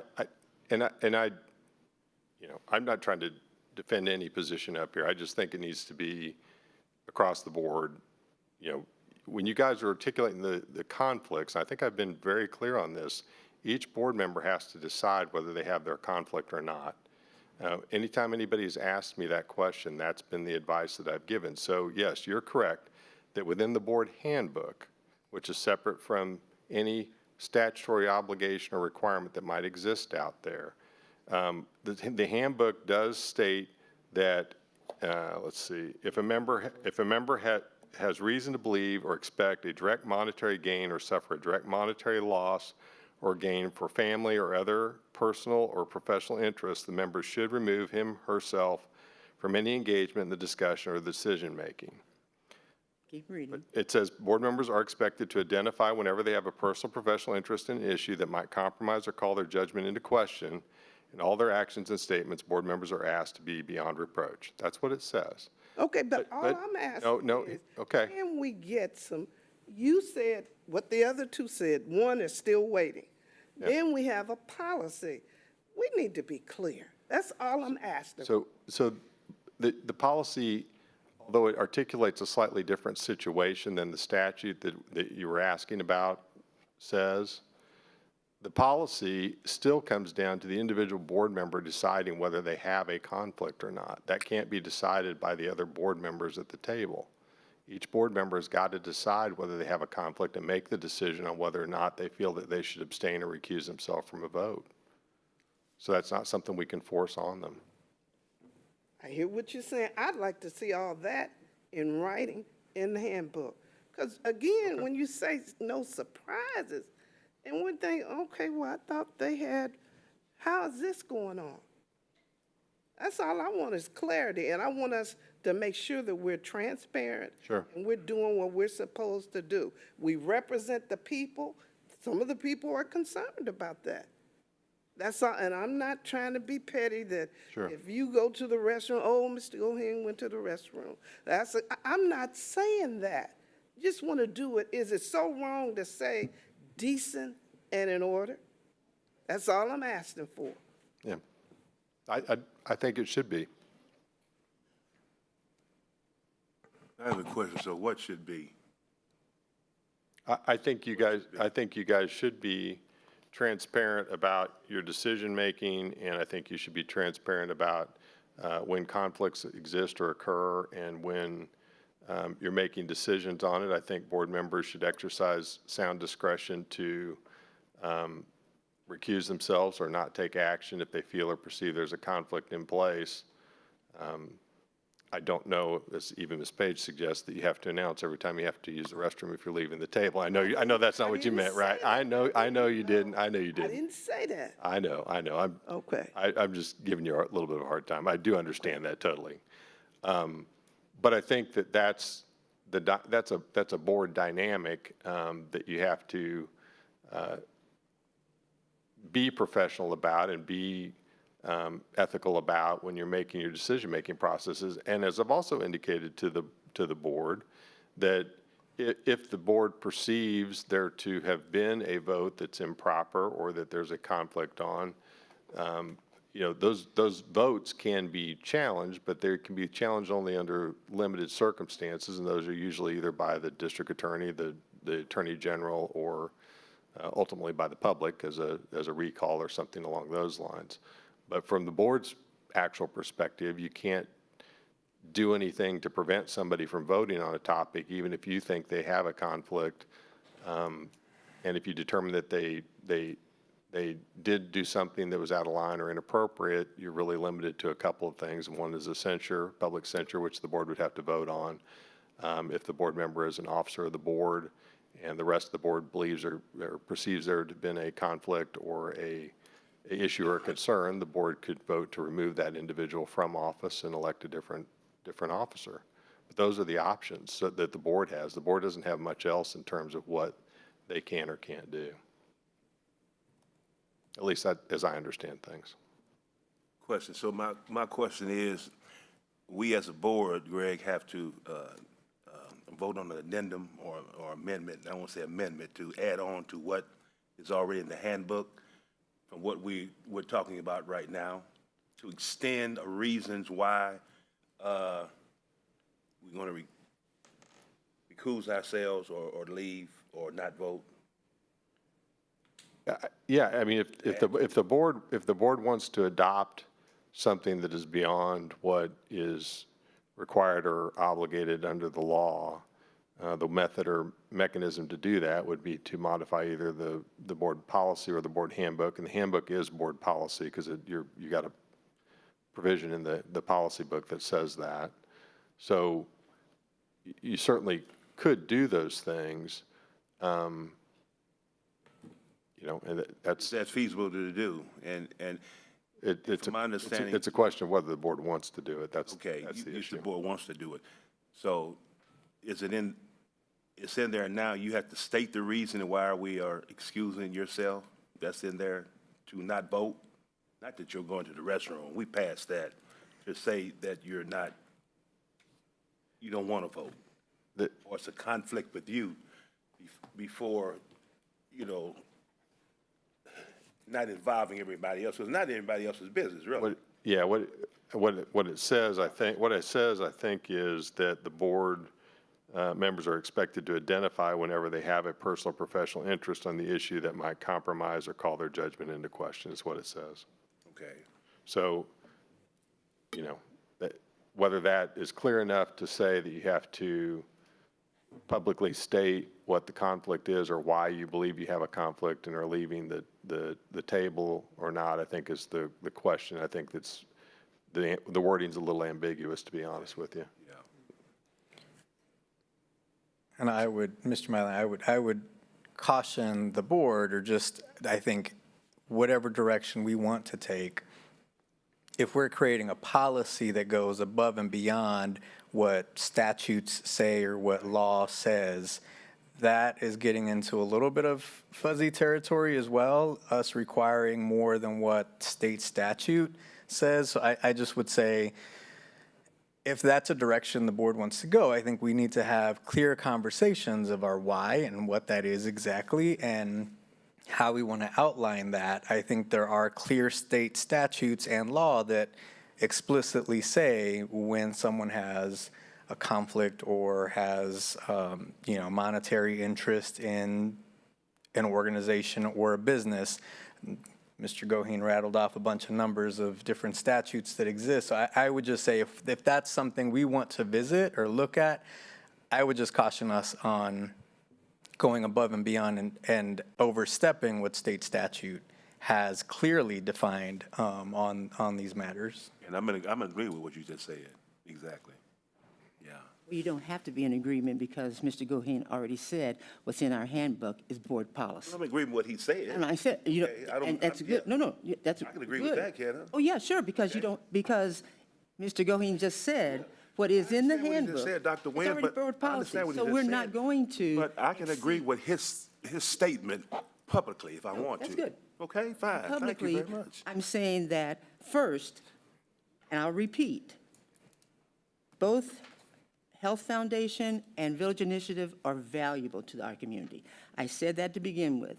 Secondly, for the chatter, and we already had this conversation, Mr. Lopez, about there's so many other things that are more important that this is not important. We are constantly looking at our policies that have not been visited in 10, 12 years. But the handbook, that is board policy that Mr. Goheen just said. Dr. Nguyen didn't say it, didn't make it up, didn't pull it out of the sky. If a member has reason to believe or expect a direct monetary gain or suffer direct monetary loss or gain, this is what Mr. Goheen did not overlook deliberately, but gain benefit for family or another personal or professional interest, the member should remove him or herself from any engagement in the discussion or decision-making. Reading page 9, Board Handbook, although I don't know what page you have. I have page 9 as well. Okay, good. Board members are expected to identify whenever they have a personal or professional interest in an issue that might compromise or call their judgment into question, and in all of their actions and statements, board members are asked to be beyond reproach. The question, the point of order was disclose, recuse, abstain. There was not anything other than the handbook says that the board members, all of us, and that I'm sure the Public Disclosure Commission also shared with you that since we are less than 35,000 students, they really have no jurisdiction on ruling on a USD school district. And that there was also a conversation that Dr. Nguyen just pulled this out of the air. And I'll say again, and I expect selective memory. This is not the first time, and we've already had this conversation earlier, Mr. Lopez, that there had been, according to the Attorney General's ruling, a conflict of interest with you voting on Carol Lever's salary, and I sent an email to Dr. Stubblefield and Mr. Goheen. Now, whether they believe it or not, I have copies that they did not take action, and apparently they may not have even informed you. I don't know. But this is the basis of my statement on that Monday, that this is not the first time. So the chatter of let's say the chatter and assessment of what I do, those many times within this building here don't have the information, and they're making misstatements. But nevertheless, this is what the handbook says. Our policy has gone through 3 readings. It's not anything new, and it's within our jurisdiction, as we said at the last retreat, that the individual policies may come from different board members. And so that's what our handbook / policy says. So just for clarification, a few years back when you sent that, we did share it, and I just want to be clear, it's not an action that I would take. That would be up to the board and the board, how you all do I was that. informing you, Correct. you and Mr. Goheen.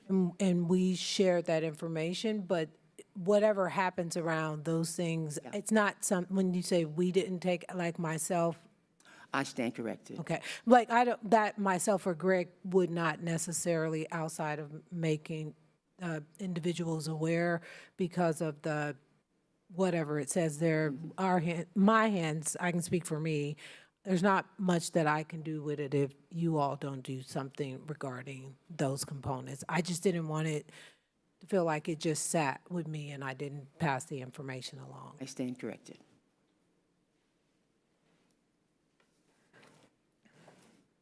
So I don't think that, if it were me, Mr. Grau, I don't think it's necessary to go back to the other entity. I forget who the second entity is, the Board of Commission. It's the Kansas Public disclosure. Public Disclosure Commission. For me, I think that original guidance from KASB or the response clears it up. It aligns with what you had shared last week. I don't think it's necessary to have you go out and request that, especially if it's going to take several months to bring back a response. But I'm But just Mr. one board Lopez, member. we still have a problem. The policy. What are we gonna do about that? Now, that's still in the book. So what do? It's there. Do we just ignore it? Now, it was made up. It's in there. Where do we go from here? Because it is a policy. So what do we do? And that's something we need to deal with. We're not gonna solve it tonight, but it is a problem. What do we do with that particular policy? Because it's in the book. Now, we're trying to read and keep up, make sure we do what we need to do. What do we do with that particular policy? You can't just walk away and ignore it, because it's a policy. I mean, the board can operate and make modifications to policy at any point in time. And if you guys are wanting to, and we've been talking about this policy, in particular in the handbook. So this is the opportunity to make changes if the board wants to make changes to the policy, and to include the handbook. I'm including that as part of the discussion because that's been part of the discussion. I will say, as it relates specifically to Ms. Clark's vote on the officer elections, I'm not sure this policy prohibits her vote. So I want to be clear about that too. That's not my opinion. I'm not even. No, I know. I'm just saying, we say, no surprises. We have a policy. I recused myself when my cousin did something and they were going to fire her. She should have been fired. And I said, I'm going to recuse myself. I'm walking away from this. I'm not going to vote. And I left. I told everybody. We don't all get that. We just see people leaving. And because that was in the policy, I honored it. I respected it. I just want to know where we going with this. I still think, to be clear, we're talking about a couple of separate things here. I still think the best practice is to disclose when you get up and leave that it should be, that's why you're getting up. I have a potential conflict, I'm recusing myself, and to walk out of the room. I believe that's the best practice. And So I'm with you so on I want to that, be but clear. Do you just tell one person and the rest of us are sitting here? No. I think it needs to be, let's clear it up. I agree. I think there's ambiguity there in terms of what that means in terms of disclosing it, whether it's telling the board clerk, whether it's announcing to the board and the public as a whole. To me, I think the best practice would be to definitively state that you have a potential conflict of interest on this issue and to leave the room. I think that would be the best practice. So I agree with you on that.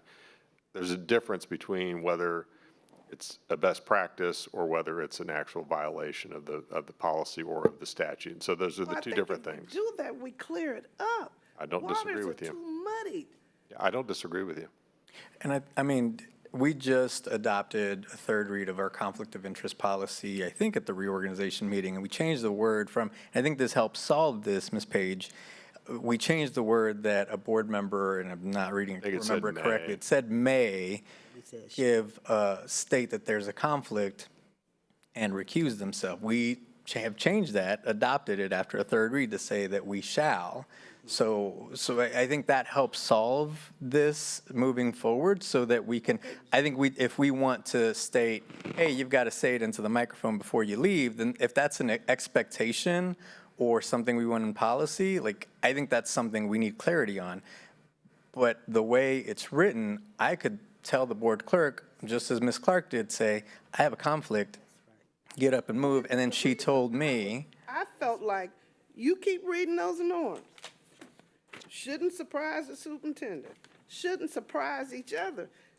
We didn't know. I never heard the words. I was just wondering what was going on. And I'm being honest. You don't have to believe it. I just thought, well, okay, she's sick. What's going on? This 3 times. What are we doing? Well, And we don't know. I've been listening very intently, and I think that's where we need to be more specific in the policy. I was helping to reform the policy also, and I feel like it's not clear when it says you shall in this example, Mrs. Clark did shell. She did tell somebody.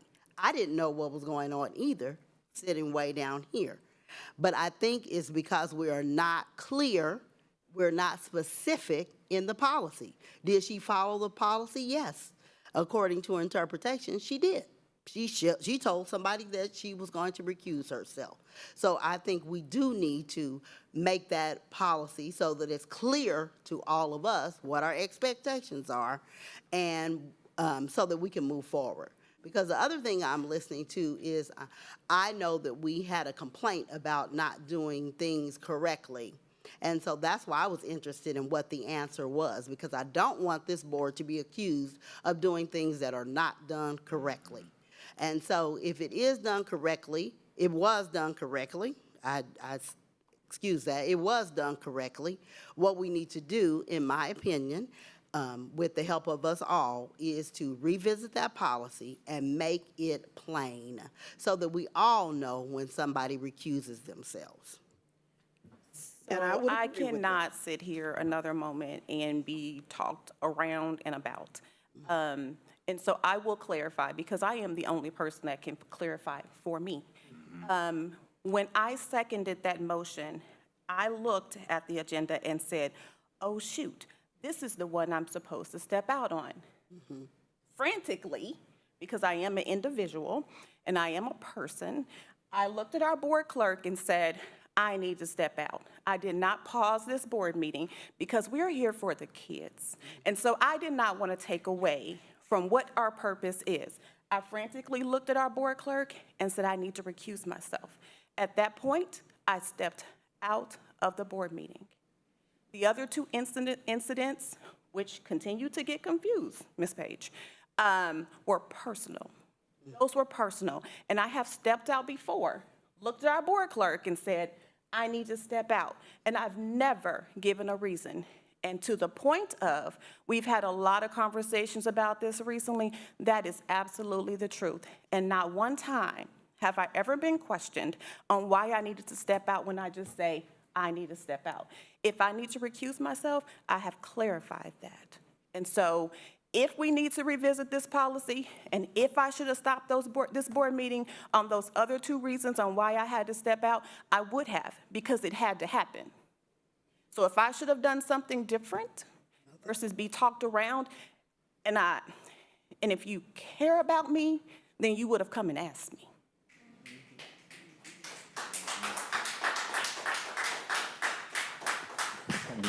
Can we We keep do order, care. please? Then you would have come and asked me, no, because you no, ask, this- because you ask me things all the time. And you ask me vice versa. But this time, this you time- were Oh, concerned Miss about Page and Three Ms. times. Clark, 3 times, that was my thing. I'm going to And I want refocus to us be on honest, the and I issue wanna at make sure hand. that we're on the transparent. kids. So- And that's what we have to do. And we gonna do need to refocus us. revisit, give more detail so that we're all on one accord. Let me just finish, Mr. Lopez. And again, full disclosure, I also talked to someone at KSB, but not Angie. And reading this and giving them the scenario, and this person is Brian Jordan, the executive director. And his comment was that, and this is the revisit of the policy. It's very clear. It's very clear. These are words we know, the understanding that the board members are expected to identify that they're, I wasn't talking about the bank. I was talking about the Village Initiative grant. Yes, but I'm letting you know why I recused myself. And that's correct. And that's not, I didn't even But address I'm that. clarifying what the narrative is in the streets. It was because of, Add all the narrative, please. I'm not worried about the rest of them. I'm Oh, talking I'm about worried this about one. it. That's your problem. Not my problem, it's all of our problems. But nevertheless, the $50,000 establishes, and I've had this conversation with Mr. Lopez, and I'll have the conversation with the folks who care to use social policy from here, the district, that establishes a financial relationship. I don't think it does, Well, Dr. that's- Nguyen. Excuse me, I let me finish understand, you. but- I finished, I didn't interrupt you, so don't Yeah, interrupt me. you're fair. Okay. And whether you agree or not, when Ms. Clark tells us that she is heir apparent and things like that, however you want to view it legally, we're not talking about a contract. So many of these state statutes don't even apply. I agree. Okay, I don't I know think they you do would. apply, yeah. But nevertheless, it establishes a financial relationship that in the community knows that could be the basis of disclosure. And that was the point of my point of order, disclosure. And that's all the policy is essentially saying, to disclose. So you can, obviously you agree or don't agree even when it is correct. And we can have that conversation offline when it comes. Well, I don't understand what you're saying there. I'm saying, when I mentioned it before, since Dr. Stubblefield said it's not her realm of jurisdiction. When I make a statement to you the Attorney General has said is a conflict of interest, that's your realm of jurisdiction. You chose not to act, that's fine. I did not pursue. No, hold on here. You're talking about back when you were talking about Carol Levers? Correct. I don't believe I ever got a communication saying the Attorney General had concluded it was a conflict of Well- interest. I thought the communication was that you had asked whether it was a conflict of interest, and I believe you didn't get a response I back. got It was definitive from the AG, at least I didn't get a copy of from it. Philip Michael, and I relayed that. I'll provide you the. Okay, yeah, if you got a copy of that, I have I'll the take it and take a look at it. Nevertheless, for Ms. Clark, I want to make it clear to you, excuse me, that's the only conflict I was talking about. Whether you're on the, Mr. Lopez said you weren't on the Board of Trustees and all that. I never questioned any of that. I haven't looked at any 990s or anything like that. But while the legal, but here's the crux of the situation, that I must agree with Mr. Goheen. The law, as it stands right now, puts responsibility on the person. And that's where the disconnect is. If the world believes a conflict of interest and you don't as an individual, you can sit there and remain silent. And you can sit there and remain silent, and the law is on your side. That's the problem with the law. So that's why policies, if it's absent on the law, if the law is absent on it, then we have other things to go on, and that's the only policies we have. Wouldn't you agree? I do. Okay. Okay. Is there further conversation or questions on this topic? Anything else, Mr. Goheen? I don't think we need to continue to pursue with the Kansas Public Disclosure, because I know that was a question you had. I think I need to know from the board as a whole whether you want me to do anything with the Kansas Public Disclosure Commission one way or the other. I mean, I'm happy to get either an informal or formal opinion from them. I do need to respond to them, but I don't think that's my decision. I think that's the board's decision. Mr. Lopez, I'd like to make a motion that we go back and look at the policy and make sure we explain the shall and have bullet points so we're all on one accord. And to make it clear, when you're talking about the policy, you mean both the policy and the handbook? I'm sorry, I didn't You hear mean you. both the policy and the handbook, correct? Yes. Yeah, I thought so. I just want to But make no, sure. let me back it up. I'll just go back to the policy in the handbook. Let me clarify that we make sure that the policy in the handbook is clear. Yeah, I got you. And what does shall mean? We need to do that. If we're gonna come together, I'm thinking one thing, you think another thing, she thinks another thing. Let's just be clear. Because the main thing is we want to be transparent for the community. Where some don't have a problem with it, some do. So let's clear it up. Second. There's a motion and a second on the floor to revisit the board handbook around conflict of I interest. think it is handbook and policy. Handbook and policy, or just the That- handbook? What's in the handbook, which is our policy. I think it's. Okay.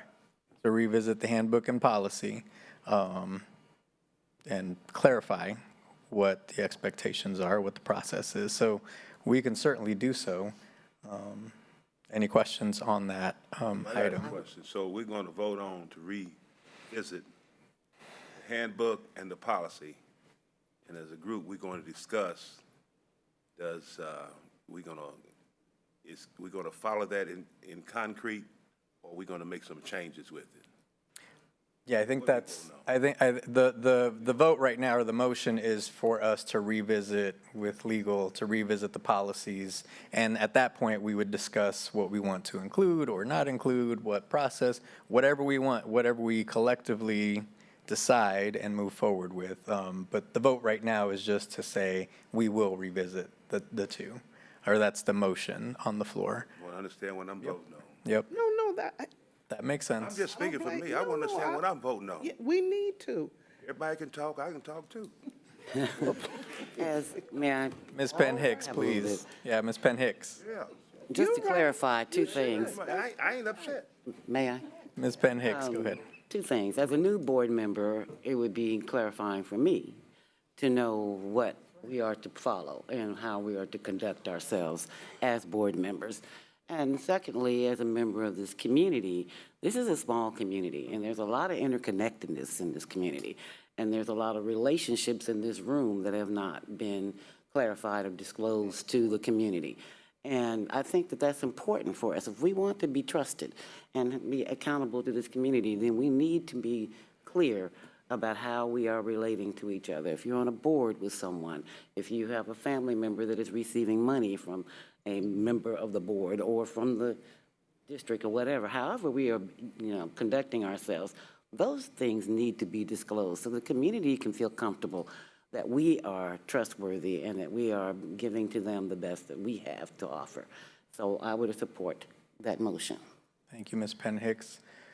I am just concerned that we are going down a road where we are trying to prohibit whether a board member can vote or not based on their relationships, boards that they serve on. This community, as you said, is small. And there are, when you're in positions of state legislature, school board, boards of trustees, when you're in positions of like that, or you have other relationships, then I think we've got to put it all out there. And I think it's unfair to say, hey, Ms. Page, you shouldn't vote on this, or Ms. Clark, you shouldn't vote on this. This is an elected body that was called to be elected to do the work of the school board.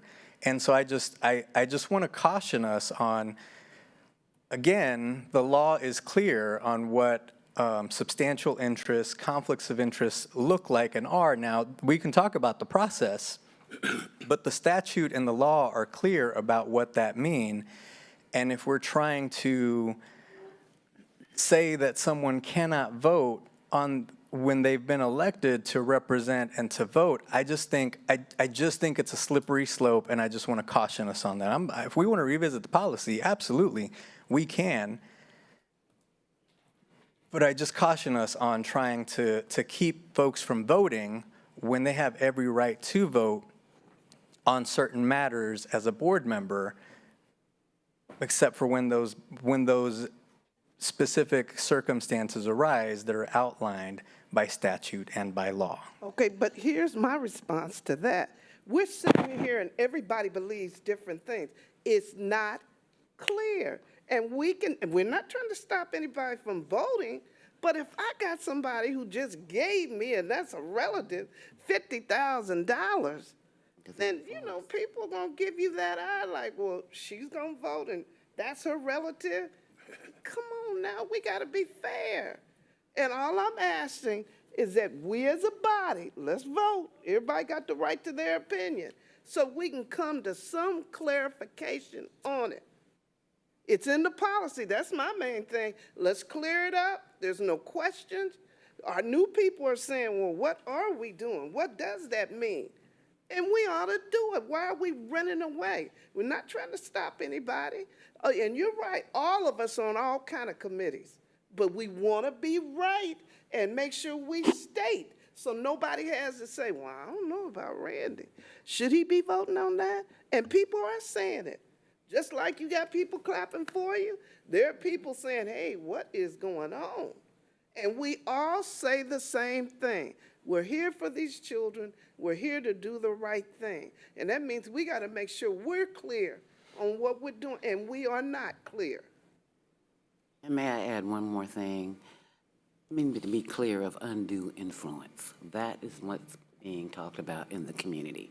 That these relationships are very close and they overlap, and we must make sure that when we make decisions for the children, for this district, that we are not exercising undue influence on those votes. Additional comments or questions? Good discussion. If hearing none, there is a motion and a second on the floor. Ms. Downing, roll call, please. And if you could just make sure, if you could, I'm sorry, Ms. Downing, can you repeat the motion so we're all on the same page? Hold on, let me get back there. Okay. I have motion to revisit the policy and handbook regarding conflict of interest in order to clarify expectations, the process, and any revisions. What is the you. definition of revisit? What I take it to mean is that the board is going to look at the handbook provisions on this, which I think, at least on the version I've got, are on pages, 8 and 9? Are those the same pages you have? And as well as the board policy, and forgive me, I don't remember the letters that went with the board policy. Everybody's going to look at it. If there are suggested revisions, we're going to talk about those suggested revisions and then ultimately vote on whether to make changes to either the board handbook or the board policy. And I think it's actually timely because we have not actually formally approved the handbook since we've made revisions and changes based on the last board retreat or last couple of board retreats. So it's actually timely that we look at, I know some of the revisions were being made by the clerk and staff and Mr. Goheen to change based on conversations. So it's actually timely to be able to revisit and discuss the handbook further and then revisit the policy. That's correct. I think there's been several modifications to the handbook that the board has looked at and approved, but have not been brought back as a full handbook to be reapproved by the board as a whole. However, none have been made to that section. That's correct. There was some discussed, though. Right. Yeah. So it still need to go through 3 reads for the handbook. It would. Thank you. Okay. Any additional questions on the motion? Hearing none. Ms. Downing. Wanda Brownlee Page, Wanda Brownlee Page, yes. Yolanda Clark, Yolanda Clark, with the explanation that was provided by Mr. Goheen, I'm fine with that. Yes. Randy Lopez, Randy Lopez, yes. Robert Mylan Jr., Marlon Jr., yes. Pamela Penn Hicks, Pamela Penn Hicks, yes. Joycelyn Strickland Egan's, Joyce Lynn Strickland Egan's, yes. and Dr. Nguyen. Dr. Nguyen, yes. Thank you, board. Dr. Nguyen? I'll make a motion that while, and then this is not the motion, this is preface, while the Public Disclosure Commission may or may not have jurisdiction, the motion is to request them have a advisory opinion, because that's all they can do. So the motion is to request from the Committee on Public Disclosure to submit an advisory opinion on conflict of interest. Second. Moved and seconded. Questions? Yes, my question is that conflict of interest for all parties? So would the definition of conflict of interest for every person on this board? So the way I would read it, at least at this point, is because it can't be, if you're requesting an advisory opinion from a body like the Attorney General or from this commission, you have to set forth enough facts for them to give an opinion. So they're not going to give an opinion that's completely abstract as to all people in all circumstances, right?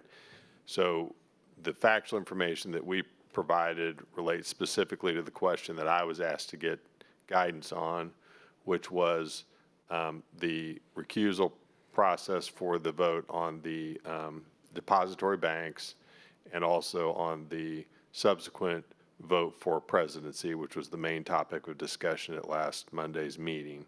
So those were the questions in the same way that I presented them to KSB that I asked for guidance from the Disclosure Commission. I take the motion to be to request a formal advisory opinion, because when they pushed back, they said, do you want just informal guidance or do you want a formal advisory opinion?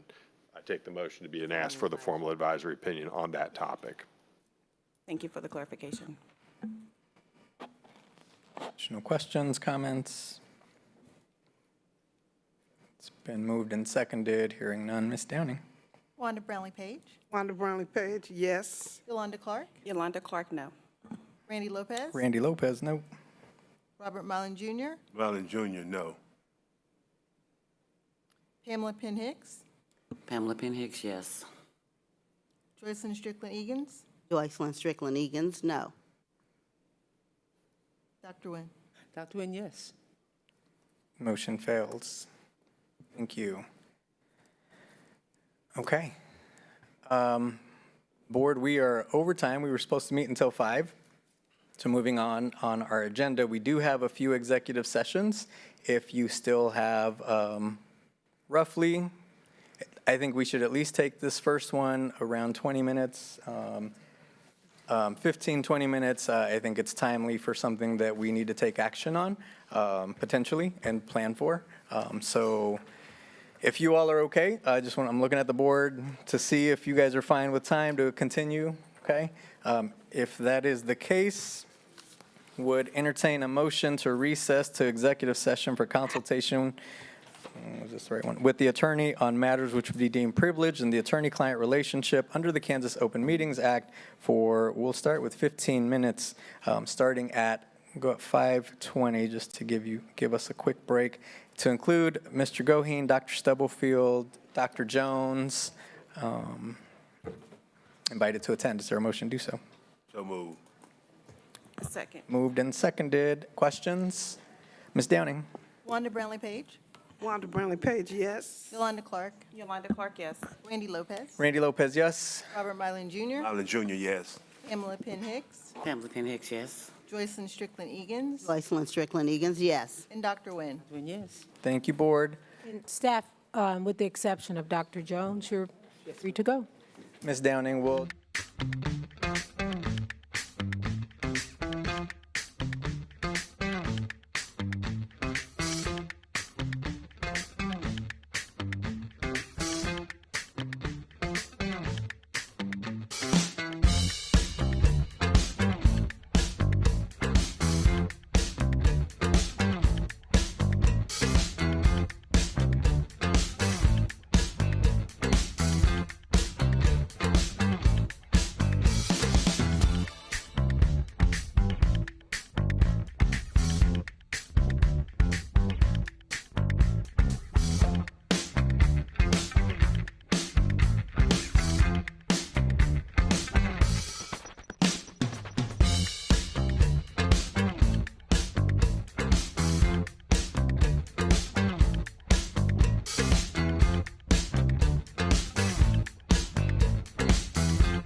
Okay. All right. Motion to return to open session, please. Okay. Moved by Ms. Strickland Egan, seconded by Mr. Mylan. Ms. Downing. Wanda Brownlee Page. Wanda Brown Page, yes. Yolanda Clark. Yolanda Clark, yes. Randy Lopez. Randy, yes. Robert Mylan Jr. Junior, yes. Pamela Penn Hicks. Pamela Penn Hicks, yes. Joycelyn Strickland Egan's. Joycelyn Strickland Egan's, yes. Dr. Nguyen. All right, thank you. Is there a motion to recess to executive session to discuss matters of non-elected personnel in order to protect the privacy interests of the parties involved under the Kansas Open Meetings Act for 10 minutes, going in at 5:41?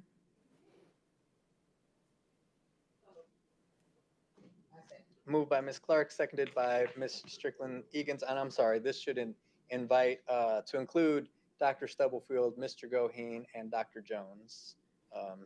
Would you all amend your motion to include them? They both said yes. Okay. Okay. Thank you. Ms. Downing, roll call. Wanda Brownlee Page. Wanda Brown Page, yes. Yolanda Clark. Yolanda Clark, yes. Randy Lopez. Randy Lopez, yes. Robert Mylan Jr. Junior, yes. Pamela Penn Hicks. Pamela Penn Hicks, yes. Joycelyn Strickland Egan's. Joycelyn Strickland Egan's, yes. Dr. Nguyen. Thank you.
Yes, I can. Hi, can you hear me? Yes, I can hear you. Great, thank you. Is there a motion to return to open session, please?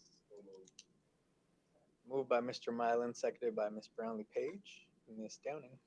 Wanda Brownlee Page. Yolanda Clark. Yolanda Clark, yes. Randy Lopez. Randy Lopez, yes. Robert Mylan Jr. Robert Mylan Jr., yes. Pamela Penn Hicks. Joycelyn Strickland Egan's. Joycelyn Strickland Egan's, yes. Dr. Nguyen. Thank you. I have a motion to recess to executive session to discuss matters of non-elected personnel in order to protect privacy interests of the parties involved under the Kansas Open Meetings Act for 10 minutes, going in at 6:05, to include Mr. Goheen, Dr. Stubblefield, and Dr. Jones, with potential action to follow. Moved by Ms. Clark, seconded by Mr. Mylan. Questions? Ms. Downing? Wanda Brownlee Page. Yolanda Clark. Randy Lopez. Randy, yes. Robert Mylan Jr. Robert Jr., yes. Pamela Penn Hicks. Joycelyn Strickland Egan's. Joycelyn Strickland Egan's, yes. Dr. Nguyen. Okay, thank you. Welcome.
So moved. Second. Moved and seconded. Any questions? Ms. Downing? Wanda Brownlee Page, Wanda Brownlee Page, yes. Yolanda Clark, Yolanda Clark, yes. Randy Lopez, Randy Lopez, yes. Robert Mylan Jr., Mylan Jr., yes. Pamela Penn Hicks, Pamela Penn Hicks, yes. Joycelyn Strickland Egan's, Joycelyn Strickland Egan's, yes. Dr. Nguyen. Dr. Nguyen, yes. Thank you, Board. Is there a motion to approve the employment resolution to terminate? So moved. I said, What- Moved and seconded. Oh, okay, I couldn't hear. Oh, I'm sorry. So the motion was to approve, it's been moved and seconded to approve the employment resolution to terminate. Moved and seconded. Questions or discussion? Ms. Downing? Wanda Brownlee Page, Wanda Brownlee Page, yes. Yolanda Clark, Yolanda Clark, yes. Randy Lopez, Randy Lopez, yes. Robert Mylan Jr., Mylan Jr., yes. Pamela Penn Hicks, Pamela Penn Hicks, yes. Joycelyn Strickland Egan's, Joycelyn Strickland Egan's, yes. Dr. Nguyen. Dr. Nguyen, yes. Thank you, Board. With that, thank you, Board, for the extra time. Thank you, staff. With that, this meeting is adjourned. We'll see you at Convocation on Thursday. Thank you.